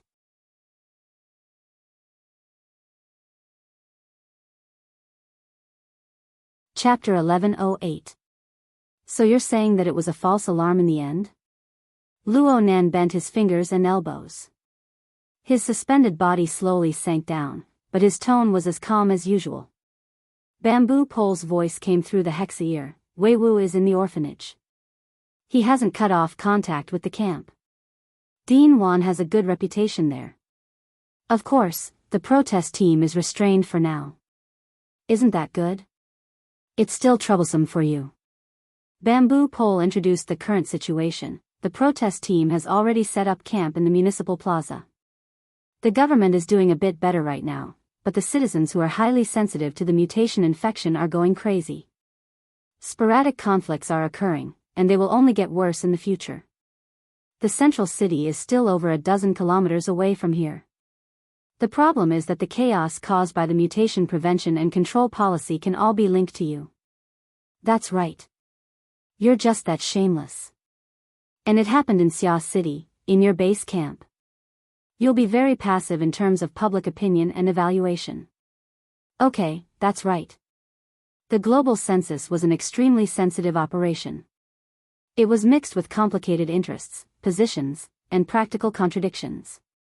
Many people were unwilling to accept Luo Nan's plan. They didn't oppose him face to face because they were afraid of Luo Nan's extraordinary strength. They didn't want to run head-on into him. But if there was a chance to delay and obstruct him, they wouldn't be lenient. Luo Nan had considered this problem long ago, but it wasn't something he could control. It wasn't something he should focus on with his limited energy. He just needed to understand it. In comparison, it was better to consider some more important fields that he was better at. Luo Nan returned from his one-finger handstand. He didn't even sweat a few drops. In fact, he wasn't training. He was just observing the state of his body. He only found out about this matter the next morning. It was because he was pondering over the interaction between his body and the magnetic photon mica. He was studying and familiarizing himself with the special perspective that exceeded human imagination. Bamboo Pole didn't say too much to Luo Nan now that he knew about Luo Nan's attitude. The newly formed team of the Foundation had already formed a consensus. Luo Nan was in charge of extraordinary work in this team. Everyone else only dealt with regular problems. It was enough to just give Luo Nan a reminder about the relevant matters. Bamboo Pole cut off the voice communication. Luo Nan scrubbed through the group chat records from last night as he scrubbed. He understood the details of the matter a step further. Bamboo Pole's introduction was very comprehensive. There wasn't much to say about the situation back then. Instead, it was the various social media channels that made things a bit more lively. Many people in the media, social activists, and public figures had already caught a glimpse of the opportunities within. They began to sing one after the other. Luo Nan hastily flipped through a few articles. He could see that Bamboo Pole, this crazy forwarding demon, had lost interest in similar information. From the wee hours of the morning until breakfast time, the mainstream of information had already changed to nutrition products. Luo Nan casually clicked open a dozen or so videos. Yes, they were indeed very pleasing to the eye. Let's just treat it as a massage for his brain that had been consuming a lot lately. Luo doing he needed. Luo he needed to. Luo needed. He needed. Luo. In as. Luo Nan as long as he said. He said, bamboo that the said. Luo Nan. Luo clan song. He said, he saying, as, the saying, he, as he saying. As he. This was the value of a data specialist. However, it was often at this time that Luo Nan couldn't help but criticize his own subtle attitude and actions. How depraved. Luo Nan, who was already seated at the dining table, let out a sigh. Breakfast isn't good? Madame Luo Shuqing, who had just urged the AI butler to complete the breakfast task, was at a sensitive moment. It's okay. Luo Nan said truthfully, the downloaded module is worth the money. Mo Peng immediately looked at him with admiration. This morning, there were only 3 of them at the dining table.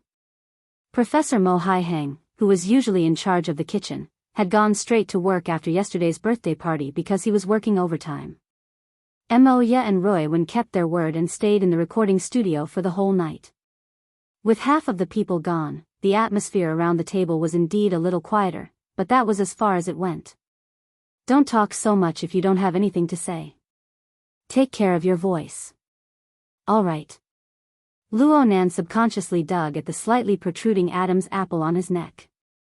Speaking of which, his voice had been growing hoarser and hoarser these past few days. He had clearly entered the stage of voice change. Luo Nan's uncle and aunt let out visible sighs of relief following this change. Though they didn't say anything in the past 2 years, they still cared a bit about Luo Nan's puberty, which was clearly lagging behind his peers. As a result, Luo Nan returned to his normal family life in late May. Small details like his voice change, his beard, and so on became increasingly clear. It might be related to his delayed puberty. Though the reverse stimulation of the magneto-optical mica and even the grooming and adjustment of the perfect body might have played a larger role. Yep, it was puberty. His instincts.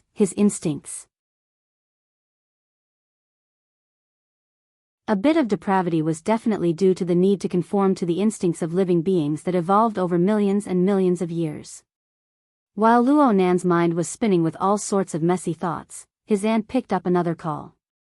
It should be from Emoya. Luo Nan didn't mind. He just subconsciously opened the new link that bamboo pole sent. Only this time, it wasn't those snow-white colors and soft and smooth curves. Instead, it was replaced with a set of relatively abstract characters and symbols. It looked like it was a random drawing of the mood equals or is not equal to. Is it really that hard to get the answer? The accompanying picture was that of a city plaza that was brilliantly lit. Luo Nan's mind spent approximately 3 seconds before he was able to switch channels. But he became confused because of the meaning behind this rather obscure description. The source of the message came from an extremely popular image-sharing social media. Luo Nan subconsciously looked towards the upper left corner of the image. It was a rather familiar avatar. It was so familiar that it made him even more confused. And at this time, Octopus popped up in the group chat. This is Shui Yuan, right? The big sister captain of BHD? That's right, she's the captain. You can call her housekeeper. What the hell is big sister captain? Bamboo Pole, who forwarded the message, immediately retorted. It had to be said that Luo Nan was the only one who intersected with the BHD circle in Xia City. Cat eyes could be counted as well, but this sister was very clear about the distinction between the mortal world and the inner world. Luo Nan and Dal Baiyu were closer in age within the BHD trio. Baiyu was the one who got familiar with people. Everyone would occasionally chat online, so she was the closest of the three. Next was Clara. Luo Nan had encountered and solved 2 of her troubles in a row. It was hard not to have any impression of her. Comparatively speaking, Luo Nan and Shui Yuan were the least familiar. However, last time at Aurora Cloud City, the BHD trio had performed at the New Year's Eve event. Bamboo Pole saw it. He liked Shui Yuan the most, so he specifically followed her social media account. Shui Yuan was a fitness expert. She often shared fitness photos and videos on her social media account. Therefore, every time Bamboo Pole forwarded a link to his friend's circle, there would often be Shui Yuan's work. It was quite pleasing to the eye. Luo Nan was certain. But this time, it was clearly different. Is she alluding to the aberration infection? Chinikuan, who had intersected with the BHD trio in the past, came out of his lurking state. She should be talking about the missing migration. Octopus analyzed, the picture of the municipal plaza speaks volumes. Even if she wasn't, the public believed that she was at such a sensitive time. Sporadic curses could already be seen in the comments section. This was because Shui Yuan herself was a little transparent among the artists. Even though the team had improved over the past half year, they had only risen from a group that could be cut off at any time to a marginalized group that needed to crazily rush shows in order to barely support their operating expenses. But no matter what was said, a public figure was a public figure. It didn't matter what standpoint one stood in the entertainment circle. Getting involved in this matter was truly a high risk. There was no need to do so. Luo Nan furrowed his brows. He saw that the discussion in the group was more or less the same as what he was thinking, so he didn't post any more opinions. The company that Moya worked at might have some idiots, but they still had basic qualities. Perhaps it wouldn't be long before the company deleted Shui Yuan's post. Of course, it would be better if Luo Nan deleted it himself. As a friend, Luo Nan sent a message to Baiyu, asking her to remind her captain. After sending the message, Baiyu instantly replied with a dumbstruck emoji. Then she didn't say anything else. She probably went to remind Captain to deal with the matter over there. In the end, this was just a small matter. Luo Nan didn't pay too much attention to it. He continued to eat his meal in silence. At the same time, he split off a strand of his mind to continue to verify the various details of the external nutrients in his body's digestive and circulatory systems. He was searching for the basis for his detailed thesis. Luo Nan. Mrs. Luo Shuqing spoke once more from the seat of honor. Luo Nan immediately raised his head. Generally speaking, when his aunt called him by his full name, it meant that she was either in a bad mood or there really was something going on. His aunt had just received a round of phone calls. Her brows were still furrowed. "You've been home these past few days. Won't you be delaying proper business?" Mrs. Luo Shuqing's tone was quite calm. "Proper business? The foundation you're talking about?" "Ah, it won't be delaying. Due to the recent rise in social authority of his entire family, the fact that Luo Nan was no longer a normal student, a normal person, could no longer be hidden from these close relatives of his small family. Luckily, Luo Nan's aunt's family had already passed the period of reaction to his current identity during these few days of seclusion. At least on the surface. Extraordinary ability user, gifted sensing master, specially hired expert of the Star Alliance Committee, member of the SCA's High Authority Group. These titles were all information that educated people of the present generation could understand. It was fine as long as they were equivalent to experts who enjoyed high-level allowances.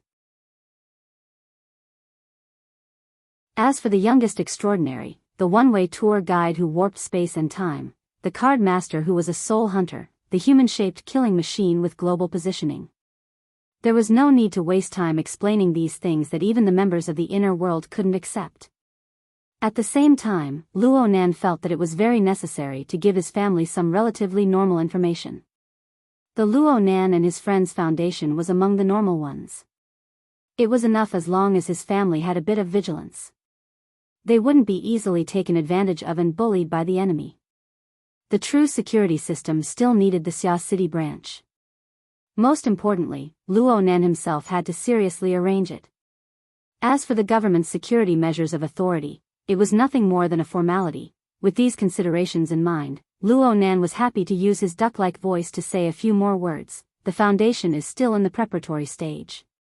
We just held a thank you ceremony yesterday. The funds aren't a problem, but the personnel aren't in place yet. This was the speech Luo Nan had prepared for the outside world. It was just as effective when he used it on his family. It wasn't that he was intentionally hiding it. It was just that knowing this was enough for 99% of the people in this world. As expected, Mrs. Luo Shuqing didn't ask any further. She said, "Then are you still going to Gear's laboratory today?" If there's nothing else, I'll still make a trip there. The facilities there are more complete. Although the most cutting-edge research that Luo Nan was currently undertaking couldn't be coordinated with and assisted by the facilities in Gear's underground laboratory on the North Bank, there were still some experiments that could be arranged there. And it was a bit more convenient than home. Having said this, Luo Nan cautiously asked, "Is there something you need?" Mrs. Luo Shuqing nodded. "Ya just called. Their recording isn't going too smoothly. They might not be able to finish in the morning, so they need to ask Roy Wen for leave. I just gave the school a call." "Huh?" Mo Peng, who was engrossed in eating his congee, suddenly raised his head. "Ask for leave. You approve?" Mrs. Luo Shuqing raised her wrist to look at her watch. She said unhappily, "Eat your food. You're already up late. If you keep dawdling, you don't want to go to school, right?" Mo Peng had a face full of grief and indignation. He turned his head to look at Luo Nan, hoping to obtain a bit of sympathy. A bit of consolation would be fine, but Luo Nan acted as if he didn't see it. Luckily, as an elder, Luo Nan felt that the atmosphere was a bit delicate when these words were spoken. He swallowed his reprimand and was silent for 2 seconds before speaking. Acumen College has been affected by the aberration infection. They're currently combing through their files. They're probably preparing for a rainy day. They're doing research on the children of vagrant families and the like. Luo Nan was startled. Ruo-1 isn't a vagrant. I know. But the procedures for her show that she is. So she needs to go through a few additional procedures and do an additional registration. That's discrimination. Luo Nan hadn't done anything yet when Mo Peng slammed the table. But soon, he buried his face into his rice bowl under his mother's stern gaze. Luo Nan also furrowed his brows. It appeared that this was another form of census. The household registration system was strict, and the thinking was relatively conservative in the region of Xia City. Doing these things conformed with the government's consistent logic. In fact, it was beneficial for the vast majority of people. But looking at it from another angle, there were many explanations. Whether it's discrimination or not, let's discuss the matter as it is before there are clear signs of it. Don't mess around. I looked at the registration form they sent over. The requirements for the procedures are quite strict, especially the procedures after returning to the city. They're quite strict. Mrs. Luo Shuqing sent Luo Nan a link to fill out the form. I've handled all of Roy Wen's procedures, but now that I think about it, there are a lot of things that were done through your relationship. There are some twists and turns here that other people can't handle. Since you won't be going far away for a few days, you should take care of these things. Hick. Okay. Luo Nan's feelings were a bit subtle. He had never been a young master who didn't do any chores. But his aunt had never used this sort of tone to arrange a task for him before. She had never arranged a task of this nature. Plus, she didn't arrange complicated tasks and tests like she did in the past. She was worried that the child would run into a wall outside. She didn't take the trouble to teach him the details step by step. The current situation seemed to confirm that Luo Nan must, or at least must, possess the ability to handle this task. Yes, it was just like the legendary workplace, the arrangement a boss made for his employees. Luo Nan suddenly discovered that in Mrs. Luo Shuqing's heart, this nephew of hers clearly had a change in status in the family. Especially when compared to the person next to him. What are you dilly-dallying for? Do you want me to ask for a leave of absence for your teacher? Mo Peng stomped his feet and walked away. Luo Nan would normally just bury his head in eating at this time. This was basically the case in the past. But today, his aunt still had a belly full of words to say, and it was still related to Ruo-1. This school year is about to end. You've already taken a leave of absence, so I won't say much. But I need to say a few words to Ruo-1. Luo Nan raised his head. What's up with Ruo-1? The final exams are only a few days away. I checked Ruo-1's class results. It's terrible. She practically scored full marks on the final exams, but she would be persuaded to repeat a year. Huh. On one hand, there's a problem with her studies. On the other hand, she's been skipping class far too often. Especially in the past month or so. Luo Nan subconsciously avoided his aunt's gaze. Only he, her older brother, knew the best why Ruo-1 was skipping class. The young girl spent the vast majority of her time wandering within the misty maze, searching for suitable planar processing materials for Luo Nan. Only Ruo-1's special ability allowed her to come and go freely within the boundless maze. In comparison, Luo Nan's detection activities in the tree-hole space could only be considered as statistics on a macroscopic level. If he wanted to do it in detail, on one hand, he would consume too much computing power. On the other hand, he would be too close to the danger zone of the Sunwell Extreme Prison. It would be very easy for him to create another incident like the Daydream Nightmare. It was impossible for him to explain such a thing to his aunt, so he could only pretend to be an ostrich. Fortunately, Madame Luo Shuqing was also mentally prepared for her nephew's half-hearted approach, so she did not probe further. She only said, I know that you have your own circle, and what you do are those so-called big things that are beyond common sense. I can't interfere in this aspect. No matter what, society is a big classroom. You'll more or less make some progress if you've been in it for a long time. You've made a lot of progress, I admit. The question is, where is Ruo-1?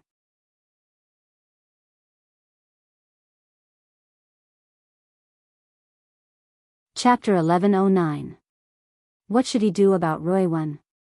Luo Nan flipped through Roy Wen's transcripts, the teacher evaluations, and a series of materials that included psychological research and judgment. The teaching work of Acumen College was quite excellent. The relevant materials and evaluations were quite solid and reliable. And the more reliable they were, the clearer the problems highlighted above became. Taciturn, unsociable, erratic, often absent-minded, excessively cold and heartless. In the eyes of these teachers, Roy Wen was undoubtedly a problematic young girl. She was a poor student who would find it hard to complete her studies normally. The only good thing about her was that she wouldn't cause trouble for others. But this way, the problems on the psychological level would become more and more serious. Oh, the problems definitely exist. But they might not be to the extent described above. Luo Nan thought for a bit and then he gave his aunt some peace of mind. Roy Wen is still a bit alienated from the school environment. The teachers are only looking at her appearance. They don't know Roy Wen's actual situation. But we have a plan in our hearts. Mrs. Luo Shuqing shot him a glance. You have a plan? Of course. You see, Roy Wen is a very special person. Even if you include all of her experiences in the underground fighting arena, it would still only be a trifling 3 years of time. A normally developing child, at the age of 3, wouldn't even be able to speak clearly. Roy Wen's current reserved and silent appearance is already quite amazing. Of course, this should have a lot to do with her missing memories. Luo Nan had seriously considered Roy Wen's situation before. He was relatively optimistic. Her current problems are largely due to her previous amnesia. Her effective memories exist for far too little time. It's so little that she doesn't even have enough time to form a complete personality. But how old is she right now? 12 or 13? Maybe even 8 or 9? There's still a lot of time in the future. As long as we give her a complete, warm family, if 1 year isn't enough, then 5 years. If 5 years isn't enough, then 10 years. Sooner or later, everything will be enriched. Mrs. Luo Shuqing stared at him. You're quite confident. Luo Nan spread his hands. In the end, Roy Wen was different from other people. Even if she scored a 0 in every subject, she would certainly become an influential figure in this world in the foreseeable future. That's right. Just based on Roy Wen's talent and strength, Luo Nan had already marked out her lower limit. As for her upper limit, Roy Wen was still unable to see it clearly. In short, she was absolutely not bad. The problem now was how to explain it to his aunt. His aunt certainly had a bit of mental preparation right now, but Luo Nan couldn't rashly say that those kids whose grades surpassed Roy Wen were nothing more than clay chickens and pottery dogs in the eyes of this little girl. They wouldn't be able to catch up even if they rode a spaceship in the future. Such a statement was too stupid. Luo Nan could only adopt a delaying tactic. He chuckled and flattered, I have confidence in our family's environment. Just like me, a naturally awkward fellow. Isn't it pretty good now? I can't believe you still know. Of course I know. In Roy Wen's current situation, one is time, and the other is communication. We can only take our time. As for communication, it'll be better if we have a few friends of the same age or companions in the circle. In our circle, Roy Wen is the group's pet. Everyone loves her very much. She doesn't usually speak much at home, mainly because the age gap is too big. There's a generation gap. These kinds of words were obviously asking for a beating. Mrs. Luo Shuqing smacked Luo Nan, but she wasn't really angry. She turned her head and consoled herself. Recently, Mo Ye has brought her in and out of the recording studio. She seems to have gotten to know quite a few people. When I asked her when we got home, a few names popped out of her mouth. A few of them seemed to be young girls of the same age. But when I asked her to invite a few new friends over to our house as guests, she didn't follow up. Only now did Luo Nan know why his aunt was actually happy to see Roy Wen go to the recording studio. He laughed, Aunt, you can't be too hasty in your actions. Why is it like a blind date? Ruowen needs at least a decade or two to get married.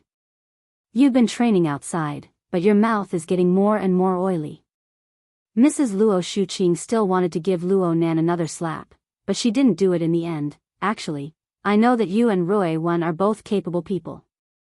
Capable people can eat no matter what. But in the end, the circle in which you two play around with your abilities is far too far away. Just like your father, mother, and grandfather. If they really could make a name for themselves in the wilderness, it would be fine if they didn't see anyone for a year or two, or even 8 to 10 years. But in the end, they came back in such a sorry state, and then left in such a hurry. Mrs. Luo Shuqing suddenly froze when she spoke to this point. She soon forced a laugh. There's no need to talk about these things right now. You're much stronger than your grandfather and father. At least they don't have the ability to ascend to the heavens like you do. Bah! Luo Nan didn't say anything this time, but he still got smacked in the head. He had an innocent expression on his face, but he already understood in his heart that his aunt's uneasiness originated from her lack of familiarity with the inner world. She didn't understand Luo Nan and Ruowen's positions in the circle. Of course, if she really did understand, she would only be more worried. Luo Nan could only play dumb. He absolutely couldn't continue the conversation. Don't worry. I'll take care of Ruowen's matter today. I looked at the process just now. At most, I just need to make a trip to the orphanage, the civil affairs department, and the school. Speaking of which, Wei Wu and that little Ji who just came over from the orphanage are quite close to Ruowen. You saw it all yesterday. I feel that Ruowen looks at the two of them like she looks at the crow that often circles outside our window. Luo Nan was actually speechless. Luo Nan left the house early, bearing the pressure from his aunt. Okay, it was impossible for him to just run over to the administrative window to do the procedures. After all, he was a boss now. Okay, he was completely unfamiliar with the relevant procedures. Plus, he was still a minor. He wouldn't be able to do anything even if he went. Actually, he was just a second in command. Before he left the house, he had already passed the requirements for completing the procedures to Bamboo Pole. Yuan used to do this sort of thing, but she was currently in a state of closed-door training. It wasn't good to disturb her, so Bamboo Pole, the newly recruited high-ranking employee, could temporarily perform the duties of a secretary. Luo Nan didn't really want to be a hands-off shopkeeper. He just didn't want to mess around blindly. Right now, he and Bamboo Pole did a more detailed division of labor. I just asked. This procedure requires the personal signature and authentication of the person in charge of the orphanage who originally handled the adoption procedures. Boss, you're fast. Go get a copy from Dean Wan. I'm not that fast. In short, I'll be fast. I'll prepare some other things on my side. How about we meet up later? Okay, I'll get in touch later. Luo Nan arranged a time and place with Bamboo Pole, and then he strolled leisurely toward the Orchid Town's orphanage in the faraway Forest Wall district. Don't look at the one-way tour guide rumbling in the inner world right now. Luo Nan knew that he wasn't a genius like Ruowen. A large amount of energy would inevitably be consumed in order to realize mid to long distance teleportation. It would also cause a large commotion. It wasn't that he couldn't do it, it was just that it wasn't necessary in his daily life. Especially in the domain of Xia City, where President Ouyang's psychic wave network covered the entire city. In a certain sense, this was the extension of his extraordinary domain. President Ouyang probably wouldn't mind if Luo Nan were to teleport here, but the pressure on the psychic wave network would be too great. Not to mention that he would be alarmed 3 times a day. He was afraid that the personnel on duty would become numb to it. If something really did happen later, he might have to reenact the stupid show of The Boy Who Cried Wolf. Luo Nan only had one option left if he didn't borrow the centipede, public transport, or any other traditional means of transportation at this time. Run. At first, Luo Nan's walking speed was about the same as a normal young man's. Once he left the community and reached the streets, his speed grew faster and faster. This speed wasn't just simply running. In fact, in the eyes of other passers-by, Luo Nan was clearly a student, yet he was strolling leisurely. He was a young man with nothing to do. At least, this was how Luo Nan appeared in their eyes. But once their attention was diverted, they would form a blind spot. They would never see this idle young man again. Luo Nan would never appear in their field of vision a second time. Luo Nan moved within the blind spot of people's attention. He borrowed the buildings, the trees on the street, and other obstacles to avoid the surveillance cameras that were practically everywhere in the modern city. He gradually accelerated until he displayed a speed that exceeded the imagination of normal people. This was the city-fast stealth technique that Red Fox had imparted to him. Right now, Luo Nan might not be able to use it as skillfully and freely as Red Fox. But through his incomparable perceptual ability, he could display a nearly prophetic judgment ability in such a complex environment. He could determine the limited number of points he needed to step on next, even though he was separated by a street block. From the edge of the building that was several hundred meters tall to the center of the street that was surging with people. Perhaps this included the fire escape passageway of some office building. Due to the limitations of the surveillance system, there were only a few dozen points that could be used in a street that was several hundred meters long. And because of the movement of the stream of people, these points were still rapidly changing. Even with Luo Nan's current ability, he needed to go all out to speed along this special private highway. From his physical strength to his calculation power, he needed to mobilize and operate them all. He couldn't afford the slightest mistake. From Luo Nan's perspective, there was no more effective method of morning training than this. He urged his body and brain to move with all his might, slowly melting away his original limits. He formed a more detailed communication with the magnetic optical mica.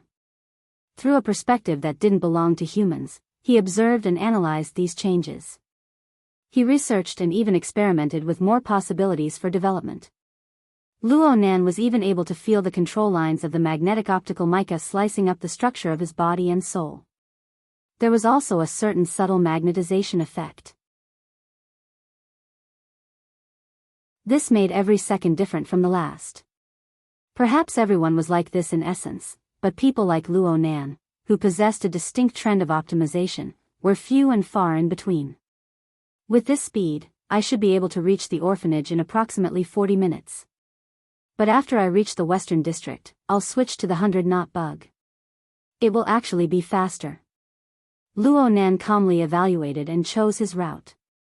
Right now, he was gliding from the middle section of an office building to an unmanned platform a few dozen meters away. And at this time, Bamboo Pole made a call. Let me add another piece of information. There are some procedures that require Roy-1 to personally verify. Fortunately, she doesn't need to personally be present. But some real-time communication is still necessary. She's with Emoya. I'm going to see if their recording is finished. Luo Nan landed safely. He took the opportunity to do a roll to eliminate the force of impact and reduce his speed to a normal level. He entered the building from the platform. He sat on the railing of the fire escape stairs and slid down like a slide. During this time, he made a call to Emoya. What's the situation on your side? She casually hasn't returned home for 10 days to half a month. What's the situation with her making a punitive expedition? It's not like I skipped home to participate in a music festival. What's the big deal with asking? After the brother and sister stabbed each other in the back, they both understood that the focal point of the issue was Roy-1. So Emoya sent Luo Nan a video. What the hell are you doing? The content of the video was a short few seconds. It was actually Clara, the little temptress with the constitution to attract disasters. She pulled Roy-1 along to face a mirror and teach her the wave action. That's right. It was the action that especially manifested flexibility, coordination, and of course, the beauty of a woman's body. Luo Nan swore that he had only watched it no more than 5 times. He only turned his head to reply after he distinguished that Clara's electric eyes were fundamentally different from Roy-1's ice-cold gaze. Didn't you guys go to record? Did you guys record in the dance studio? Pretty right? For the sake of correcting Roy-1's gaze, we've been recording from the wee hours of the morning until now. Indeed. Luo Nan should be proud. Had he spontaneously grasped the crux of the problem? Actually, he came to a realization after Moya's reminder. With Roy Wen's wooden and taciturn nature, her gaze actually wouldn't be that aggressive. There was even a hidden attraction to the opposite sex hidden behind the aggressive gaze. Even if it was displayed in coordination with the wave action, this was clearly the gaze that had been packaged and adjusted. As a conservative parent, this was the time to yell, "He's young, so he shouldn't learn well." But Luo Nan wasn't that kind of person.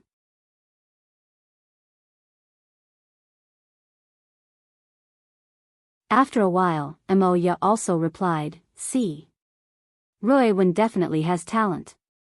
Luo Nan sighed from the bottom of his heart, "I really didn't expect." "Hold on. I nearly let you get away with it. You said you stayed up all night for the recording, but in the end you guys did this? It really is a BHD recording. But Roy Wen doesn't have a deep understanding of this sort of dynamic music. Wouldn't it be great to let them interact a bit? Like hell I'd believe you."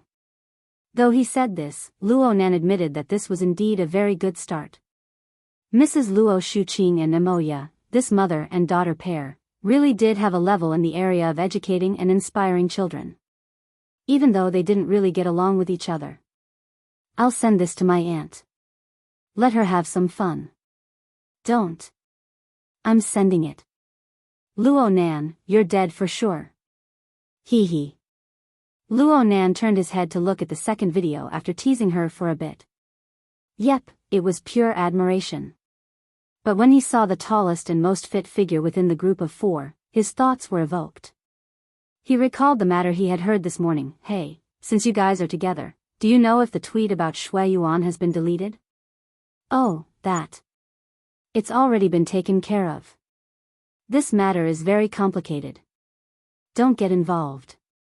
"Since you said it's complicated, it seems like it really is." "Of course. Speaking of which, in my impression, Shui Yuan should be the most worry-free. Why did you suddenly think of posting that?" "It's none of our business, but it's none of our business." Luo Nan was just about to ask a step further when someone tagged him in his friend group on the Hexa. "Pay attention. Is there someone secretly taking a picture of that shadow in the mirror?"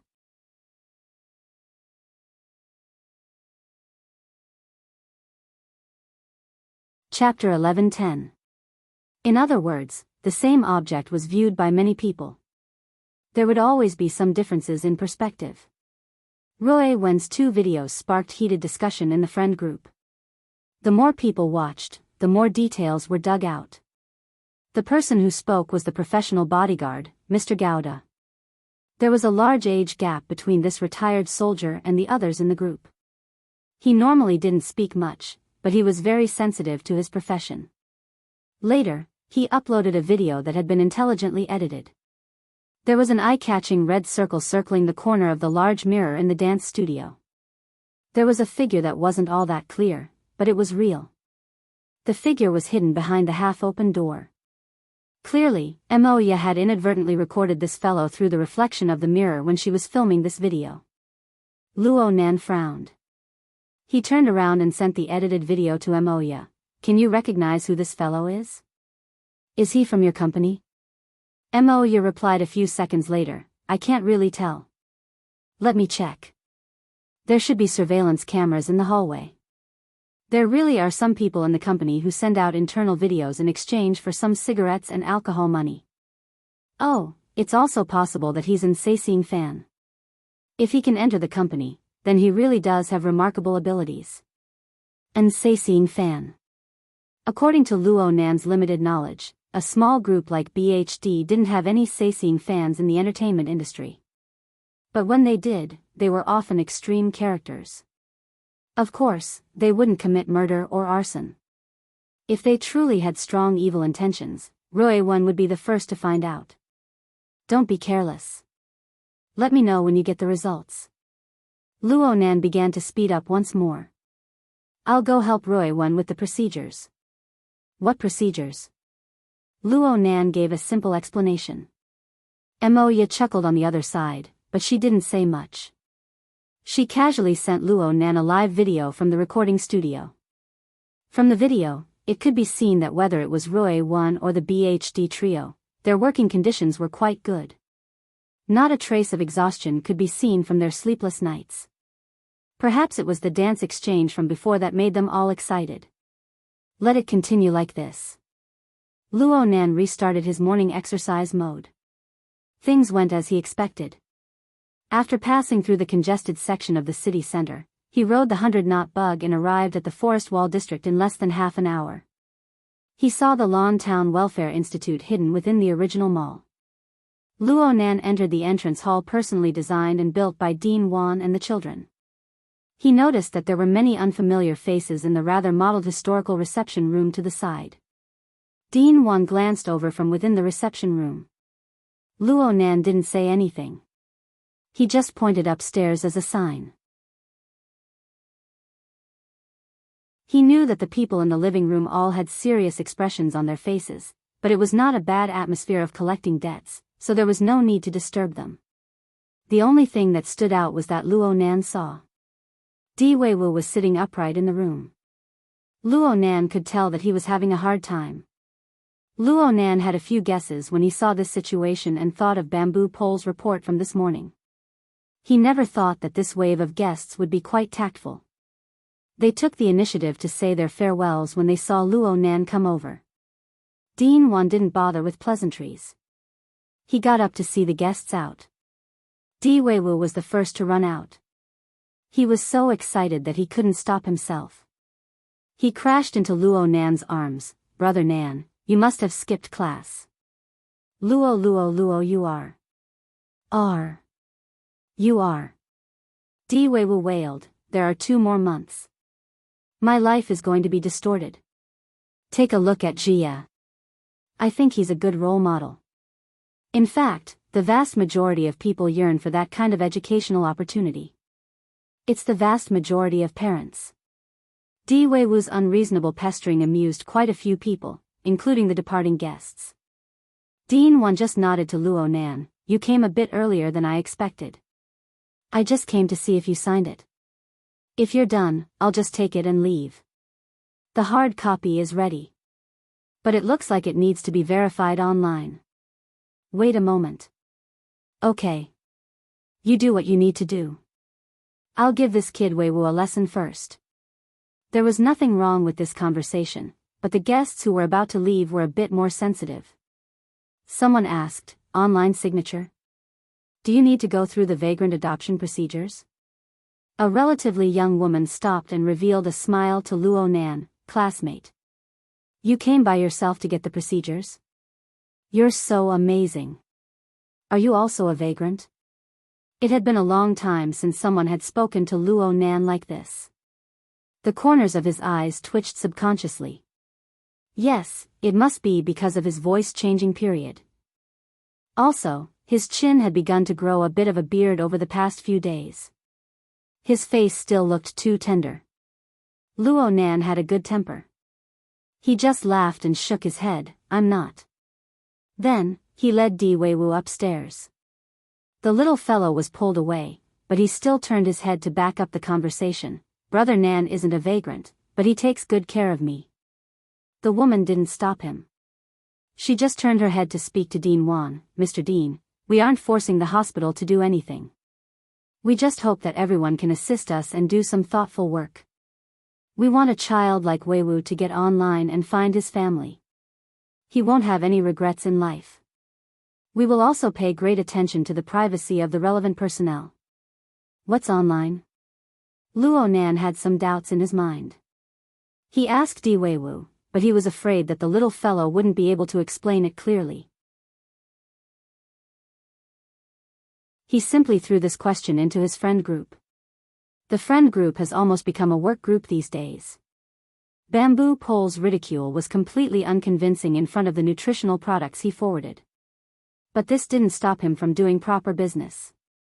He was still the first one to provide effective information. "I was just about to report to you, boss. Right now, the organization level of Xia City's protest group is clearly on the rise. And there's a phenomenon of connecting with other cities. Internet Explorer is one of the most important symbols. This thing sounds familiar. Octopus popped his head out and interrupted, I think I've seen it somewhere before. If you've seen it before, then it means that you've been to the Vagrant Exchange quite a bit. And you've messed with their internal network quite a bit. Meow. Octopus's voice was a bit messed up. Luo Nan also frowned. He had seriously researched the Vagrant Exchange a while ago. The question bank. He really didn't see any relevant information. What's this website used for? It's probably equivalent to a platform for finding people. Bamboo Pole began to send screenshots to the group. In the beginning, Online Wanderer was a social networking function module placed on the Vagrant Exchange's internet. It was probably a reaction against the mainstream's secrecy. But the response wasn't that great. After all, very few people would take unnecessary actions after accepting the Vagrant Exchange's unique private credit system. I don't know when it started, but someone borrowed the function of this module to develop a fill-in-the-blank game. It's probably about uploading basic information about a person and their family. Then it was continuously expanded and perfected to form a relatively complete relationship and social network. Of course, this was done at the cost of exposing other people's privacy. Then, perhaps because there were too many blanks in the fill-in-the-blanks game, the more people filled in the blanks, the more difficult the game became.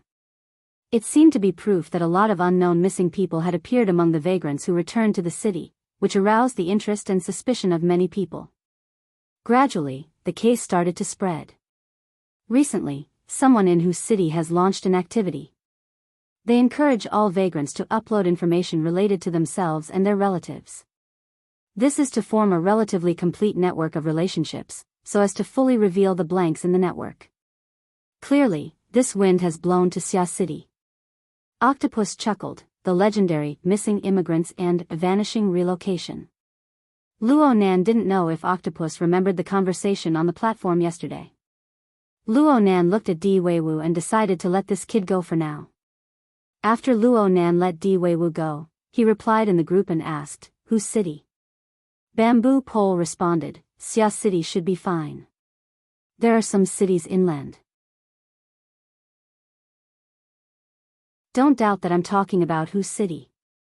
They did some bad things in the past, and now they're rebounding quite fiercely. From what I remember, it seems like that branch president is quite close to headquarters. As for what his name was, Luo Nan really couldn't think of it for the time being. Gao Wenfu. Red Fox suddenly popped up. It was a simple reply, but it sounded like he was chewing on ice shards. Is he your enemy?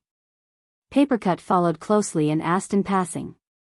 I don't have the qualifications to become enemies with him. Otherwise, I wouldn't have made it to Xia City alive. Red Fox spoke calmly, however, this person is undoubtedly the leader of whose city. He has thousands upon thousands of disciples, and disciples. His influence radiates far and wide. He might have clashed with him that time. I understand. Luo Nan thought for a moment. He didn't have a deep impression of this person. Red Fox must have participated in the summit that day, but he didn't sit in the core circle. Octopus suddenly had a strange thought, they all have the surname Gao. Celestial Master Gao and Brother Gauda, are you related to them? They're out of my league. Gauda's answer was very simple. Dean Wan had already sent off the guests at this time. He came up to help Luo Nan complete the signing and authentication procedures. Though it was complicated, it didn't take much time. Luo Nan took the opportunity to ask about the origins of the guests. Sure enough, they came from the vagrant camp in the Trigate district. They even specially hired a very famous social activist. She was the woman who had asked the question. It looks like this demonstration won't stop anytime soon. They can't be going door to check the vagrants who have entered the adoption process, right? Dean Wan shook his head. Right now, they hope to establish contact with the vagrants on this channel through various welfare homes. It can only be said to be a request. Their attitude is okay. It's also possible that the minor vagrant children aren't the main focus of this activity. Is it because the majority of the missing are adults? Dean Wan nodded silently. Luo Nan let out a breath and didn't say anything more. Though the current vagrant demonstration and other events were equivalent to adding chaos to Luo Nan's global census from a certain perspective, Luo Nan didn't care about this. He wasn't the instigator of the chaos. People who were worried about the chaos often doubted their ability to uncover the truth. Luo Nan was very confident in himself.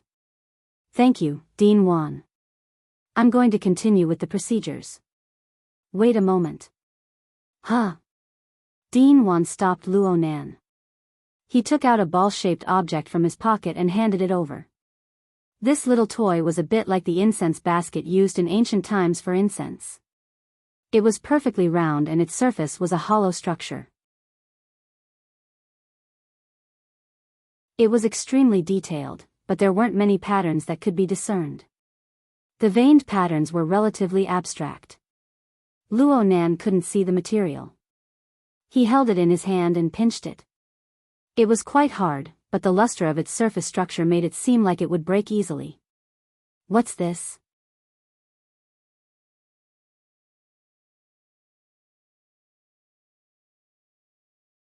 Chapter 11:11. Dean Wan thought for a moment. Let's call it the seismograph for now. Huh. Thanks to you, I was able to make a trip to the 70-format laboratory. I more or less gained something. This was the truth. However, Luo Nan rarely talked about this information with Dean Wan. He just had a tacit understanding in his heart. Suddenly speaking of this aroused Luo Nan's curiosity. I've never asked, Dean. Have you found the source of the divine revelation? I haven't. Dean Wan never denied that his extraordinary power and knowledge came from the divine revelation he experienced in the wilderness. He had been diligently seeking these past few years, hoping to find the true source of all this. Unfortunately, he didn't succeed this time. Dean Wan himself was quite calm. Order doesn't equal smoothness. Perhaps it's just a confirmation of our current ignorance. Dean Wan's words were sometimes even more awkward than Luo Nan's. However, Luo Nan had a conjecture regarding his understanding of the God's revelation. The core of the grassroots organization of the order of creation that Dean Wan had created had far too many similarities with the school of creation that Luo Nan had come into contact with at the relay station. If the worn-out spaceship outside of the Sunwell prison was added to the traces of information projected to Earth's spacetime, Luo Nan couldn't help but suspect that Dean Wan's divine revelation overlapped with the research direction and target of his own family to a considerable degree. However, he couldn't divulge this conjectural information for the time being. It was very likely that Dean Wan had already sensed it. Yes, this was tacit understanding. Dean Wan explained the design of the seismograph. My experience in the laboratory gave me some inspiration and stimulation. You know, it's unavoidable to feel that the space-time environment we are in right now isn't particularly stable. Luo Nan went, Then he laughed. Dean Wan continued, after returning to Xia City, that feeling lingered around me. I don't know if it's real or just my imagination, so I made this thing, hoping to verify it. It's mainly based on what I've seen and heard in the laboratory, and with reference to the environment on both sides, I made a sensor device. Of course, I'm still lacking a layer. There are many parameters that I can't fill in. If possible, you can try to complete it. Though Dean Wan's explanation was not clear and direct, Luo Nan still understood. This should be a part of Dean Wan's experience after coming into close contact with the Misty Labyrinth. Dean Wan used the creation technique he was most proficient in to form a tangible object. Without a doubt, this was a good opportunity to observe and understand the Misty Labyrinth from a different angle. Of course, Luo Nan accepted. I'll go back and study it. I'll go back and do some research. The two of them did not exchange any pleasantries. Both of them were pure researchers, and most of their communication was through the products under their hands. Luo Nan tossed the seismograph up and down. The reason why it was called this was because Dean Wan was quite certain of the relationship between the Misty Labyrinth and the Earth's local spacetime. At this moment, Luo Nan involuntarily thought back to the series of research that Peony and the others had done in Spring City some time ago. There was also the poetic metaphor of the wheel that ran over time and space. Alright, I have to admit that there are many capable people in this world. By the time Luo Nan and Bamboo Pole met up in front of the SCA office building in Xia City, it was already around 11 o'clock in the morning. By this time, they could go to the government department to go through the normal procedures. They could find a restaurant outside to get ready, eat their fill, and come back in the afternoon. Of course, Luo Nan didn't need to do this. By the time he arrived, his temporary secretary, Bamboo Pole, had already straightened out the procedures and people on this side. What Luo Nan needed to do wasn't just simple procedures. He needed to make further adjustments. Boss, you should have some sense of privilege. Bamboo Pole, who had just finished a round in the building, naturally pushed the problem of his busy morning to his boss, who had provided him with a generous reward. You should know that your entire family is a member of the SCA's high-level authority group. When it comes to the protection of identity information, there is a corresponding clause. In fact, when you were asked to go through the procedures this time, you could totally slap the relevant personnel in the face and question him, why was our household registration information leaked? Bamboo Pole had ample talent for acting. He really did have the appearance of a hedonistic young master. Luo Nan laughed when he saw this. It was the SCA official who accompanied Bamboo Pole and waited for Luo Nan's arrival. His expression was hard to describe. Luo Nan also knew this person. He was deputy chief of the Xia City branch of the SCA. Last year, Rui Wen's identity was verified by him. This time, he was the one who came forward to receive her. His intentions were very obvious. In the end, he was a colleague of his uncle. He seemed to be someone who knew He Yuan. Luo Nan spoke softly. If you want to slap me. I have an SCA employee at home, but he's the only one who would slap me. Plus, this matter was mainly because too much information was leaked to the school. Rui Wen's identity as a vagrant was a cover. She never thought of hiding it from others. Bamboo Pole nodded. But I still suggest that after this matter, the measures to protect identity information must be strengthened. Perhaps this little trick will be completely useless against a true adversary, but at the very least, it won't be a waste of time for inexplicable reasons. You're right. Chief Hu, I'll have to trouble you from now on. No trouble at all. I'm ashamed to say this, but our service really isn't up to standard. Deputy Chief Hu's attitude was even more humble than the last time they met. He led the two inside. Luo Nan didn't actually need to personally handle the specific procedures. Luo Nan had already given the SCA and the government system of Xia City a gargantuan amount of face by sending over Dean Wan's personal verification. Under Bamboo Pole's mediation, what Luo Nan needed to do right now was basically to negotiate and question. Of course, neither Luo Nan nor Bamboo Pole paid much attention to it. They changed the subject on the way. I made a little discovery just now. It's related to our cute beautiful housekeeper, Miss Shui Yuan. Didn't you mention something about the game network? I just went up to do a bit of research. She's up there. So she's a vagrant. Luo Nan immediately had a guess. Moya had said something in the morning about being confused when one is involved. Bamboo Pole nodded. She's not just a vagrant. She's quite a senior in the game network. What I'm trying to say is that she was already registered on this website before it became famous. She probably just left the circle. Is she a member of the exchange? That's not it. I also did a bit of research. Miss Shui Yuan is a relatively rare city migrant. She followed her adoptive parents from Hu City to Xia City when she was 8 years old. It's been 10 years since then. She had been adopted into this adoptive family for no more than 3 months before that. It was also not long after Hu City released the Vagrant Relocation Act. She was one of the first vagrant descendants to be adopted.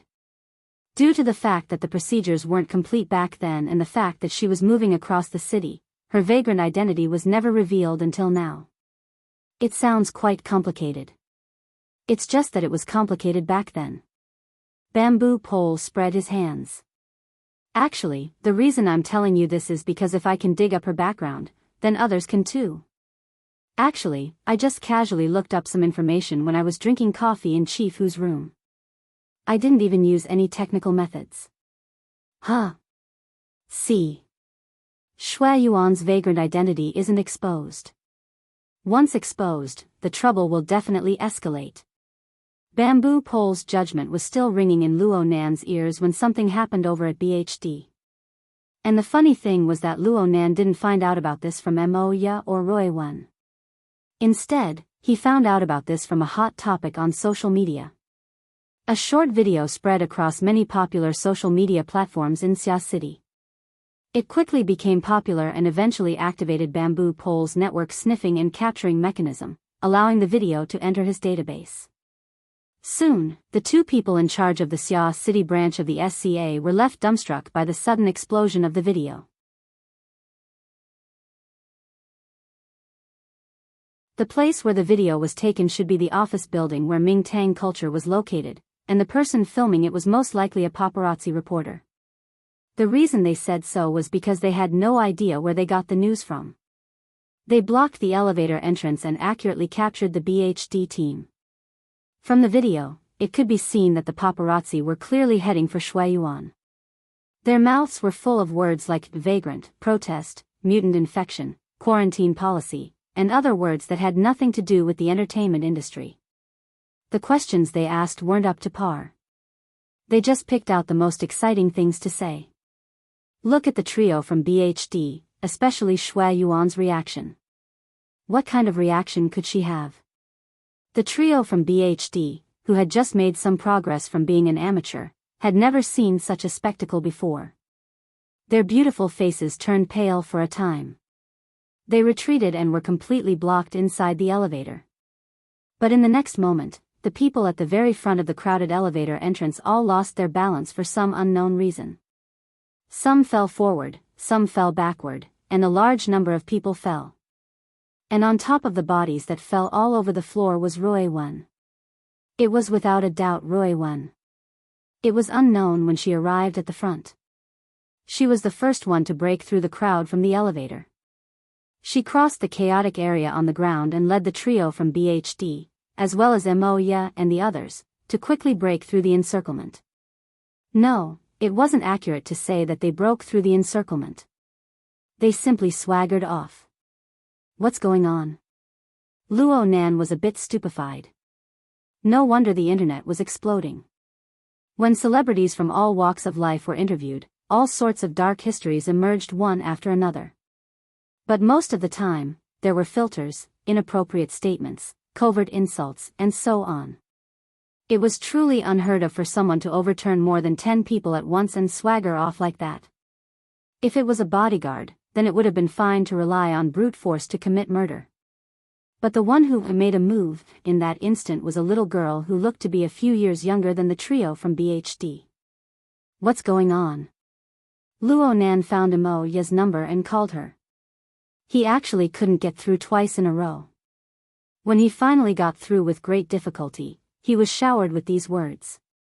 It's the ones you've seen on the internet. They're cool, right? Mo Ya was clearly still in a state of excitement. If these words get passed to the reporters, you'll be an instigator. It's not that serious. We were just defending ourselves. Luo Nan learned more information from Mo Ya's mouth. The reporters that had surged over were fine. They looked like a surging crowd with an extraordinary aura. But in reality, there were only 2 or 3 reporters with interview permits, and they were all from unrated tabloids. If this was the case, then the agent who had been following them from the side was completely capable of controlling the situation. But Luo Nan never expected that these paparazzi reporters had actually been summoned by some anti-fans. That's right. A good portion of the people who had tried to rush into the elevator were of this status. Especially when there was an extremist mixed in. An unknown liquid mixed with paint was found on his body. There were also blades and the like. This solved one of Luo Nan's doubts. No wonder Roy Wen took the initiative to make a move. It was said that this person was originally a fanatical fan of Shui Yuan, but at the same time, he was also an extreme anti-vagrant member. Shui Yuan's registration on Yulian clearly pricked his paranoid and fragile nerves. He gathered with other anti-fans and summoned paparazzi to set up this trap. It couldn't be said that he was completely brainless, but this method of doing things was really hard to evaluate. Luo Nan didn't feel like wasting even a second on this kind of person. He was more concerned about the aftermath of this matter. There were far too many people involved in this matter. Roy 1, Emoya, and the trio from BHD all appeared on camera in this matter. And from the perspective of the people in the entertainment circle, this sort of sharp rise in negative popularity was absolutely not a good thing. Luo Nan and Bamboo Pole glanced at each other. Bamboo Pole had just walked through Luo Nan's online information database. Bamboo Pole turned to reveal a serious expression. A dam of 1,000 miles can collapse because of an ant's nest. Without a good beginning, the entire matter is destined to be utterly terrible. Look, this is the trouble caused by you people letting the high-level privileges go unused. Luo Nan shook his head and directly got up. You guys talk. I'm going to take a few calls. This short video began to ferment in Luo Nan's circle of friends and relatives in the time it took to make a few phone calls. Many people, including Luo Nan's aunt and uncle, called to inquire about the situation. There were even more calls from Emoya. There was no need for a professional like Bamboo Pole to make a move in the group of friends. Information regarding this matter came from various social media and various other online platforms. All of them were gathered in an endless stream. The focus of the matter had clearly shifted. The attention of the masses of netizens didn't have the patience to investigate the complicated background. Who was Shui Yuan from the BHD group? Why did they dare to do such a thing? Why did they do such a thing? It would be hard to get any results without waiting for a few days. The true focus came directly from the video. Who was that young woman who overthrew the reporter and swaggered off? And then a certain busybody took a screenshot from the chaotic video. The popularity of this matter began to rise sharply. The main character of the screenshot was Roy 1. The focus was on her actions, but the core was her eyes. That cold and even empty gaze of hers when she overthrew the reporter in an instant. Even someone like Luo Nan, who knew her inside out, felt his heart tremble when he saw it. Of course, the essence of everything was still her appearance. Although Roy 1 wasn't the stunning type, her skin and bones were excellent. Moreover, she possessed a body and soul structure that exceeded that of a normal person's level of life. She was truly a flawless beauty without any blind spots. She absolutely could withstand the nitpicking and comparison of those bootlickers on the internet. All of this was quickly streamed on the internet this morning with the dance practice video of Roy 1 and the BHD group. It caused a further commotion.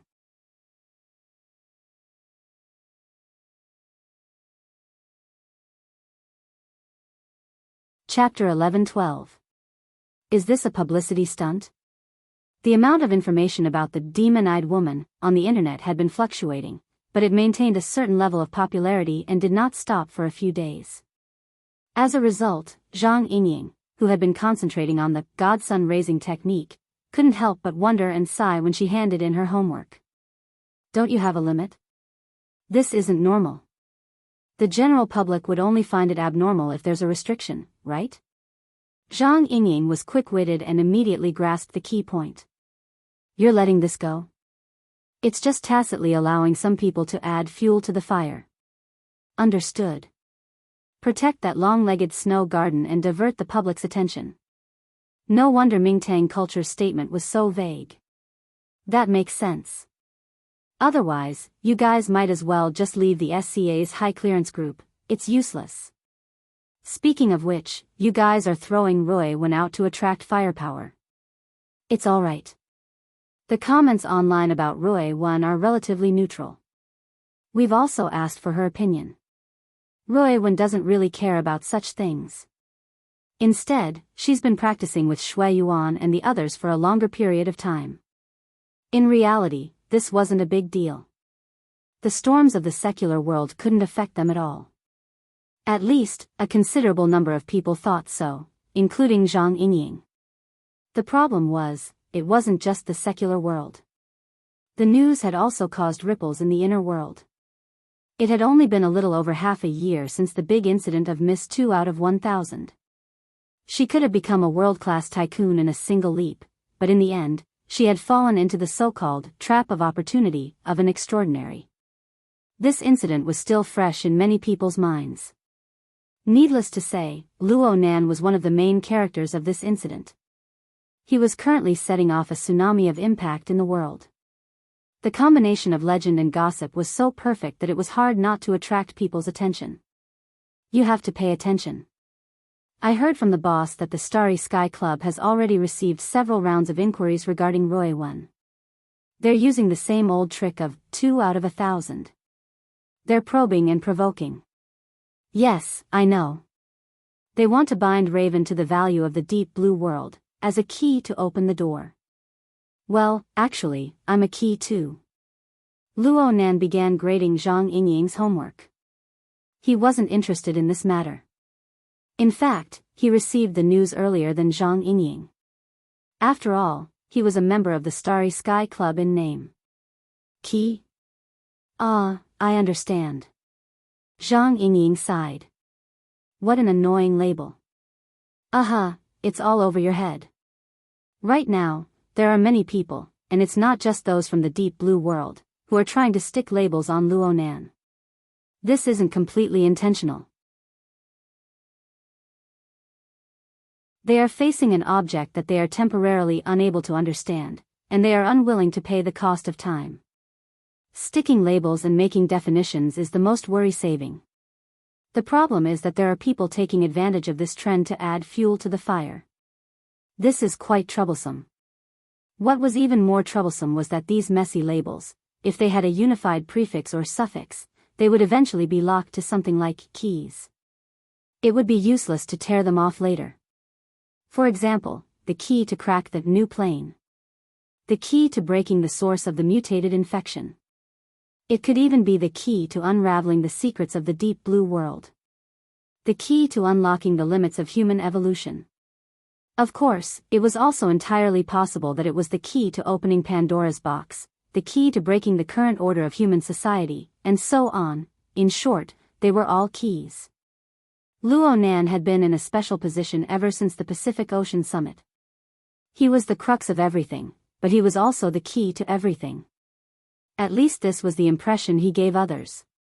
Even though he intentionally slowed down the progress of the global census to buy a certain amount of buffer time, he was unable to stop the flow of people's thoughts. Speaking of which, is it really that important to distinguish the source of the mutated infection and the extraordinary power? Is it that important? Zhang Yingying left a message on the private chat interface. That depends on whether or not someone is concealing something. How complicated. I thought we never needed to think about this aspect. Zhang Yingying's sorrow was not unique to her. At this stage, the spirit of the summit conference had already spread widely in the inner world circles.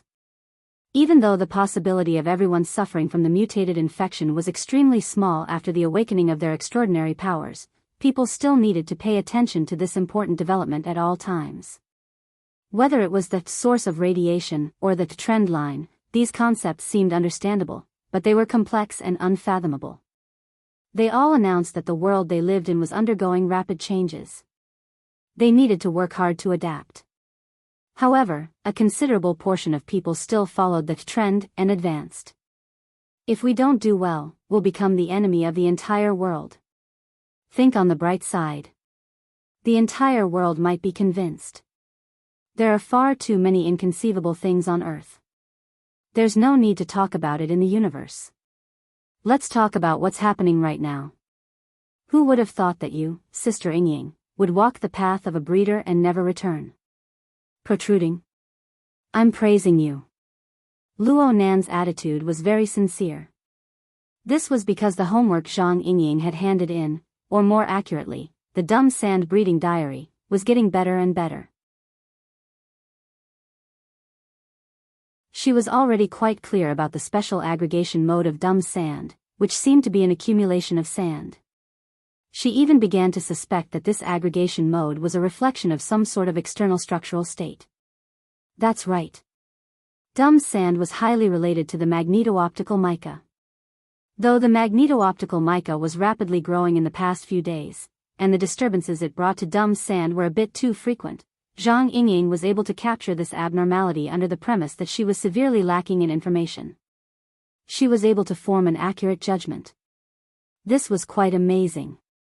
And in today's homework, Zhang Yingying had even begun to consider searching for other order fulcrums for dumb sand to serve as backup. She wanted to volunteer herself. In fact, this was very much in line with the idea of the fantasy schools, artificial fantasy breeds, to transfer control, the kind that went straight to the core. I have to say, Sister Yingying, you really have an extraordinary acuity in this field. Just say it's talent. Yes, it is indeed a talent. In the domain of configuration and superconfiguration, talent was also very important. According to Luo Nan's understanding of the situation, there were some people who were very good at mathematical logic and derivations. There were some people who were able to use super strong insight to point out the specific structure and space-time distribution in an instant. Luo Nan could barely be considered as the second type. This was under the premise that he possessed a powerful mental sensing ability, and he had the endless space-time configuration fragments within the misty labyrinth as a reference. To be honest, it was the selection and analysis of a large amount of valid data, and it was forcefully fed. Zhang Yingying, on the other hand, did not have a strong foundation and conditions like him. Under such circumstances, she was able to repeatedly grasp the key parts of the dumb sand's growth process, had her own ideas, and effectively form a positive interaction with the dumb sand while still lacking a lot of knowledge. Other than talent, there was no other explanation.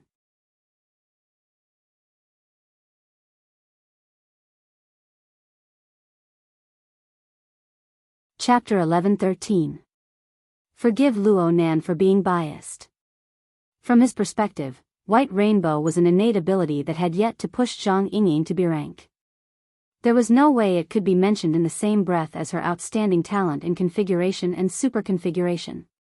Did Her Majesty Empress Wu make an error in judgment? Similar thoughts surged into his mind once more.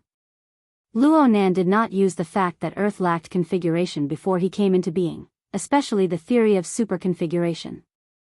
From his perspective, this shouldn't be a problem for Her Majesty Empress Wu. Forget it. I don't think.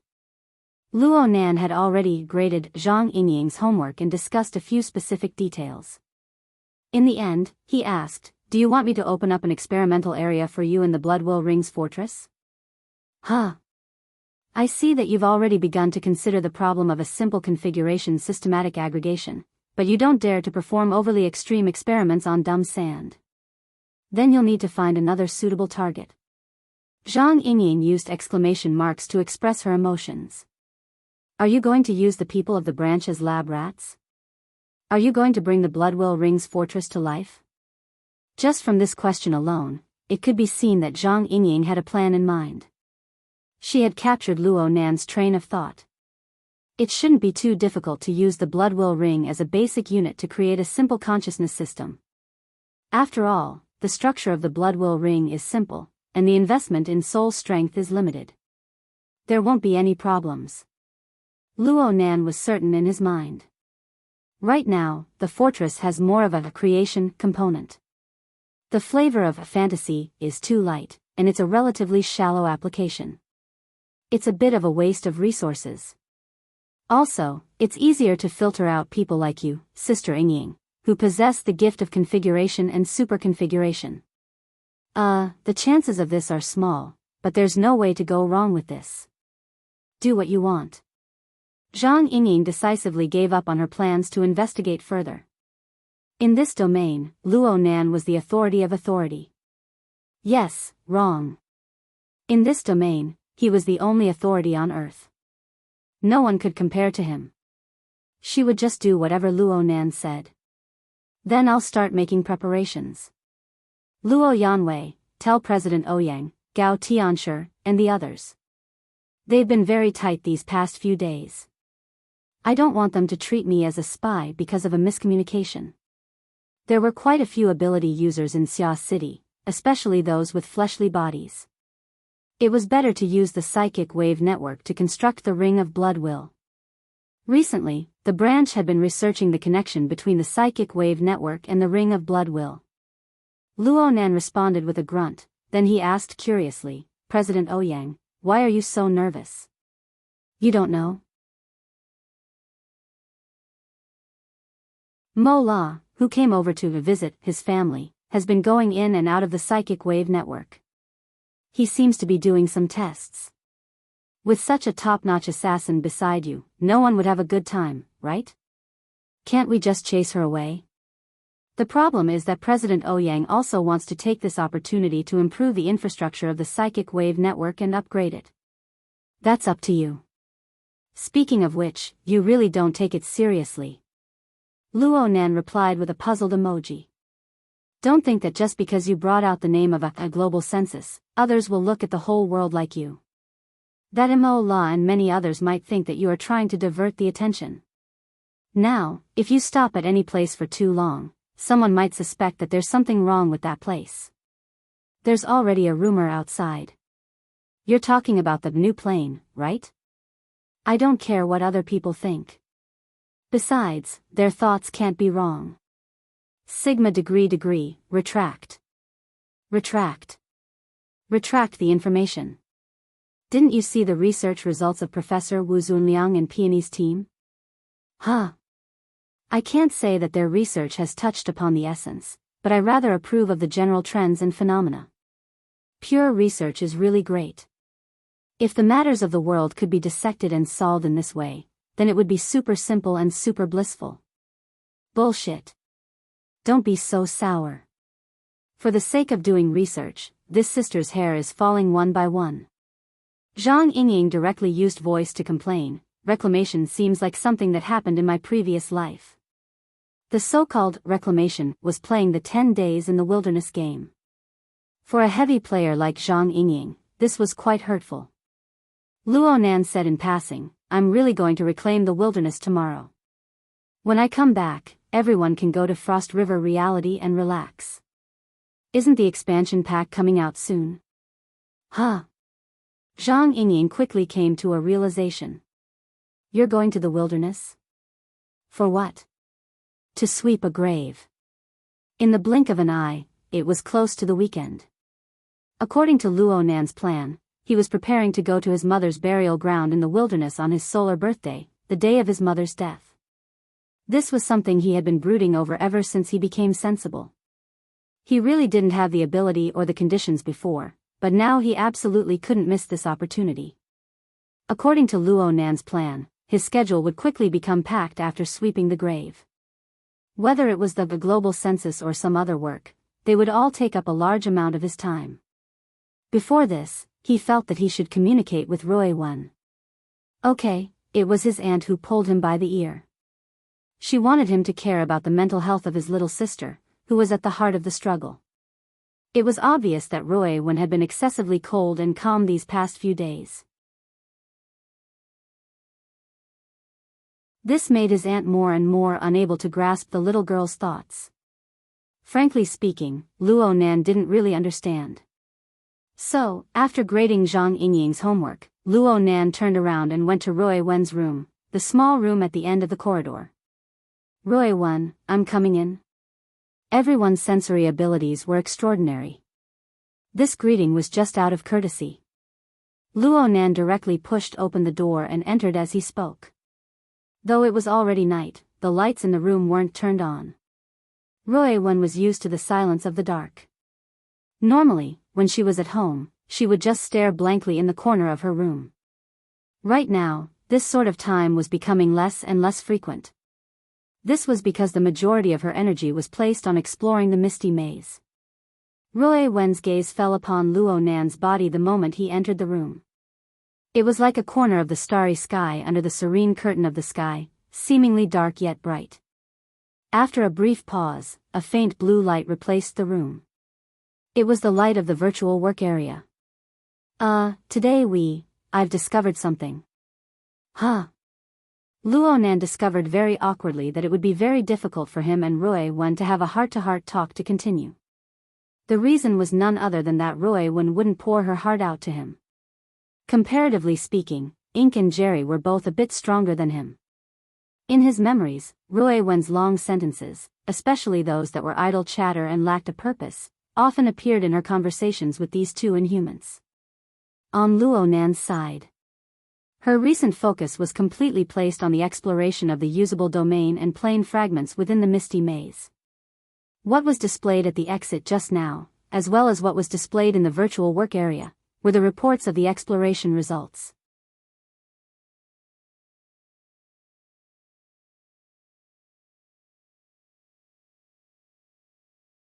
Chapter 11:14. I didn't come here to ask about the progress. Luo Nan really wanted to say this to Ruo Wen, but doing so would be too deliberate. It would make the following exchanges more difficult. He could only grin. What did you discover? Fragments that might be suitable. Ruo Wen was probably the person in this world who understood Luo Nan's pseudoplane plan the best. She didn't care about the practicality and feasibility of this plan. She just kept her head down in the mist maze, searching for the most suitable large-scale plane or domain fragment for Luo Nan to transform. In fact, the information about the existence of large-scale fragments within the mist maze was provided by Ruo Wen in the first place. The mist maze was a fragmented world. Even the concept of a world wasn't accurate enough. It simply didn't possess the structure to bear material substance. According to Luo Nan's conjectures, it was extremely likely that it was the remnant of one or even several previous worlds that had been completely crushed by a terrifying power. Only the lowest level of law fragments were left behind. These were originally untouchable. At the very least, it was impossible for Luo Nan to come into contact with them with his perceptual abilities back then. The reason why an environment like the mist maze was formed was most likely because it was connected to the space and time of Earth. It was infected by the space and time here. Perhaps it was also coupled with the powerful radiation of Sunwell Hell to complete the outer shell seal. Only then was there the scene of haze and sandstorm that could appear before Luo Nan and others. Luo Nan had already caught a glimpse of these possibilities after cultivating the magnetite mica jellyfish and borrowing its special clairvoyance mode. However, he still needed to utilize his own visualization and configuration construction abilities of the large coordinate system to move within the mist maze. He needed to open a path in the mountains and build a bridge in the rivers. This kind of mode was bound to have great limitations. Or perhaps it could be said, the mist maze only displayed Luo Nan's appearance as an existence. When he tried to construct a fulcrum for his existence, he had already formed a permanent change in the mist maze. This was a bit similar to the predicament other ability users faced when facing the storm of the Abyss region. Only Ruo Wen, with her inconceivable talent of body and soul fusion, could transform into a similar form of existence. She could travel relatively freely in the misty maze, and she could even capture the relatively complete spacetime signals within, resonating with the overlapping and distorted waves. If the compatibility was high, it was even possible to teleport to the other side. Generally speaking, fragments that were able to emit and retain a relatively complete signal in a highly complex and chaotic region were all fragments of a larger scale. Ruo Wen had followed this train of thought to explore the depths of the mist labyrinth, and the results were basically in line with her guesses. Luo Nan would occasionally be able to capture this sort of signal within the tree-hole space that he had constructed himself. But he blushed with shame. The precision of his probing was far inferior to Ruo Wen's natural talent. Therefore, the main force of exploration at this stage could only be Ruo Wen.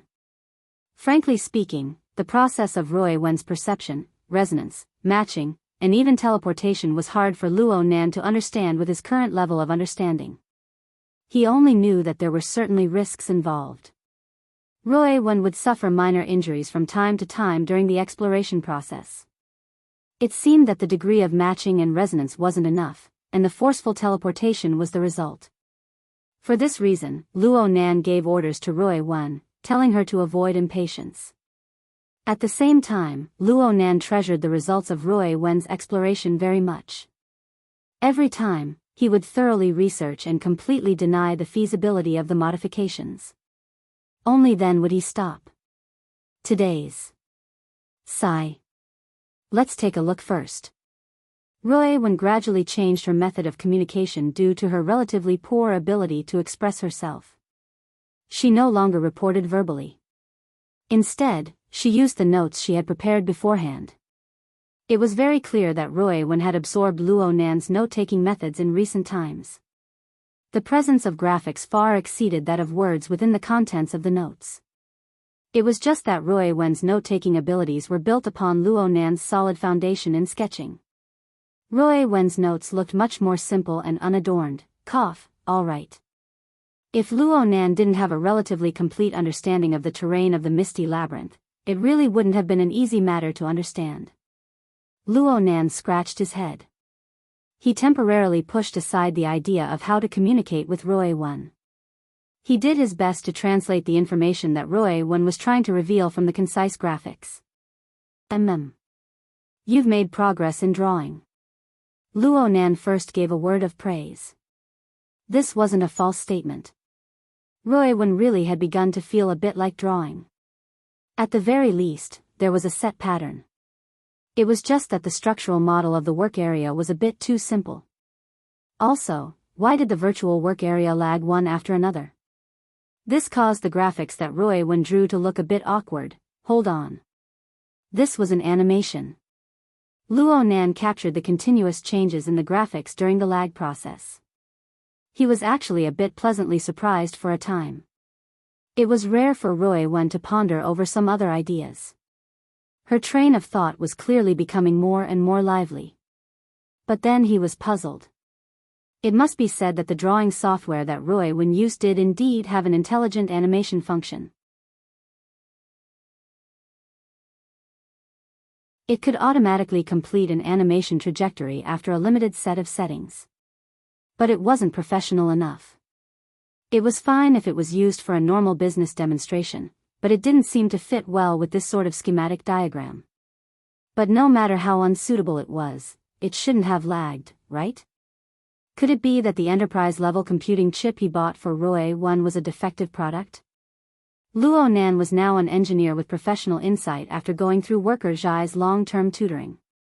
His first thought was to cut out from the page and prepare to look at the bottom level. Luo Nan blinked. All of this wasn't important. The page that appeared wasn't the simple desktop that he expected. Instead, it was unexpectedly garish. It was clearly the UI of some social media. To be more specific, it was a discussion area under a certain topic. The topic was also marked with special words and colors, the demon-eyed woman. That's right. It was densely packed with discussions related to the demon-eyed woman, which was to say, Roy Wen. Looking at the automatic refresh rate, it was extremely enthusiastic. This was really a bit unexpected. Actually, 3 or 4 days had passed. Whether it was the crisis of Shui Yuan's identity and standpoint, or the demon-eyed woman incident, the popularity of these topics was steadily declining on the surface. It was just that in some small circles, disputes would erupt due to various stances or inexplicable differences, causing the local popularity to remain high. It was very clear that Luo Nan was looking at such a page. This sort of circle wasn't rare in cyberspace. But in any case, he needed to take the initiative to search for it, right? Truly unexpected. So it turned out that Roy Wen paid a lot of attention to this sort of matter? Luo Nan looked at Roy Wen, and Roy Wen looked back at Luo Nan. Speaking of which, Luo Nan was already a bit worried that the little girl would fly into a rage out of humiliation. But when their eyes met, all he saw was pure and serene. On the contrary, Luo Nan was a bit embarrassed. Originally, this was a very good entry point, but he forcefully pushed it back.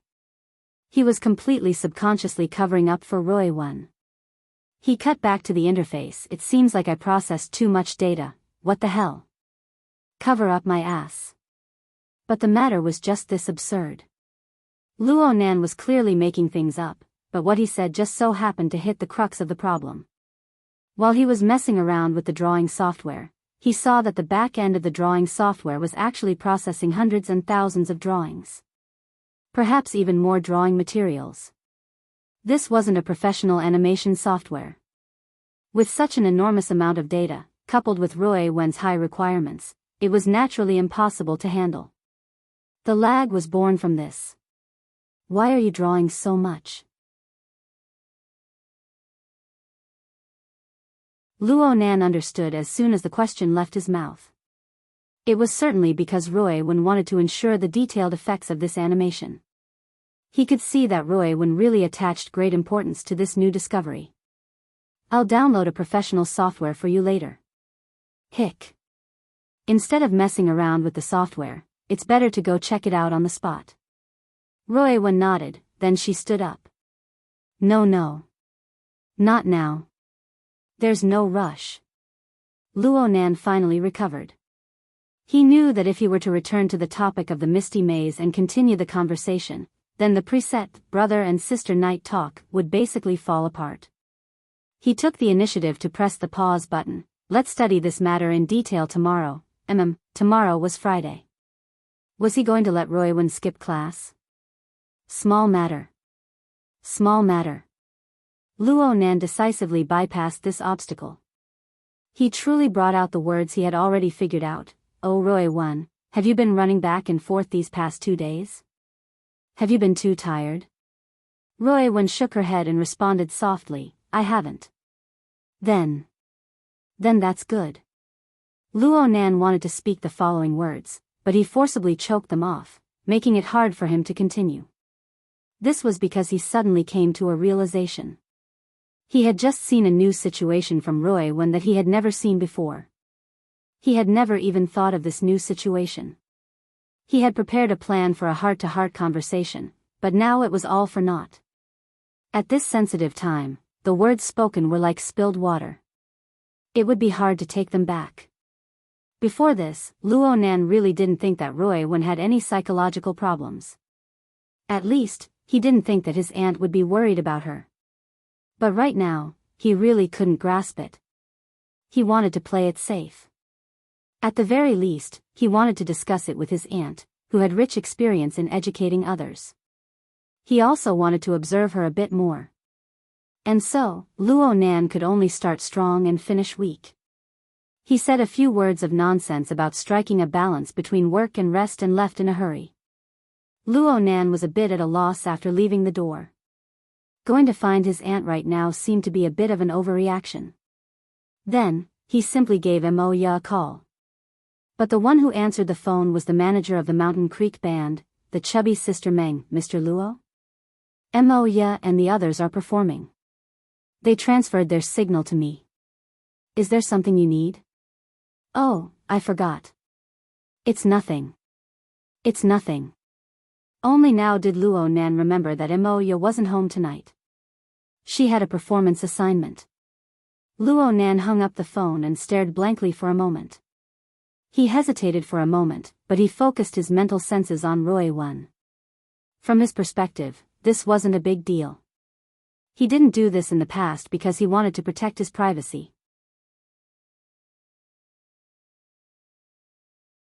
He didn't want to make things awkward for Roy Wen with her own outstanding perceptual abilities. But now, through the special clairvoyance mode of the magnetic photon mica jellyfish, he shouldn't be able to sense it, right? Roy Wen shouldn't care even if she did sense it. Well, she wouldn't. Luo Nan cast his gaze over after completing the relevant mental preparations. Roy Wen was still sitting in the corner of the pitch-black room. She maintained the same posture as before, but her eyes were closed. The virtual work area was off. That's right. She didn't need to display it, so of course there was no need to keep it on. The problem was that Luo Nan had no way of knowing whether or not Roy Wen was resting with her eyes closed, or whether or not she was surfing the web through her retina projection. Luo Nan stared at her for a long time. He wasn't sure whether or not he had been discovered by Roy Wen. In any case, he hadn't discovered anything. This didn't give him any comfort. Instead, he felt his head swell. The problem was complicated. You're tuning into the Romantic Tales YouTube channel. Don't forget to subscribe and join us on this journey to catch the most captivating stories.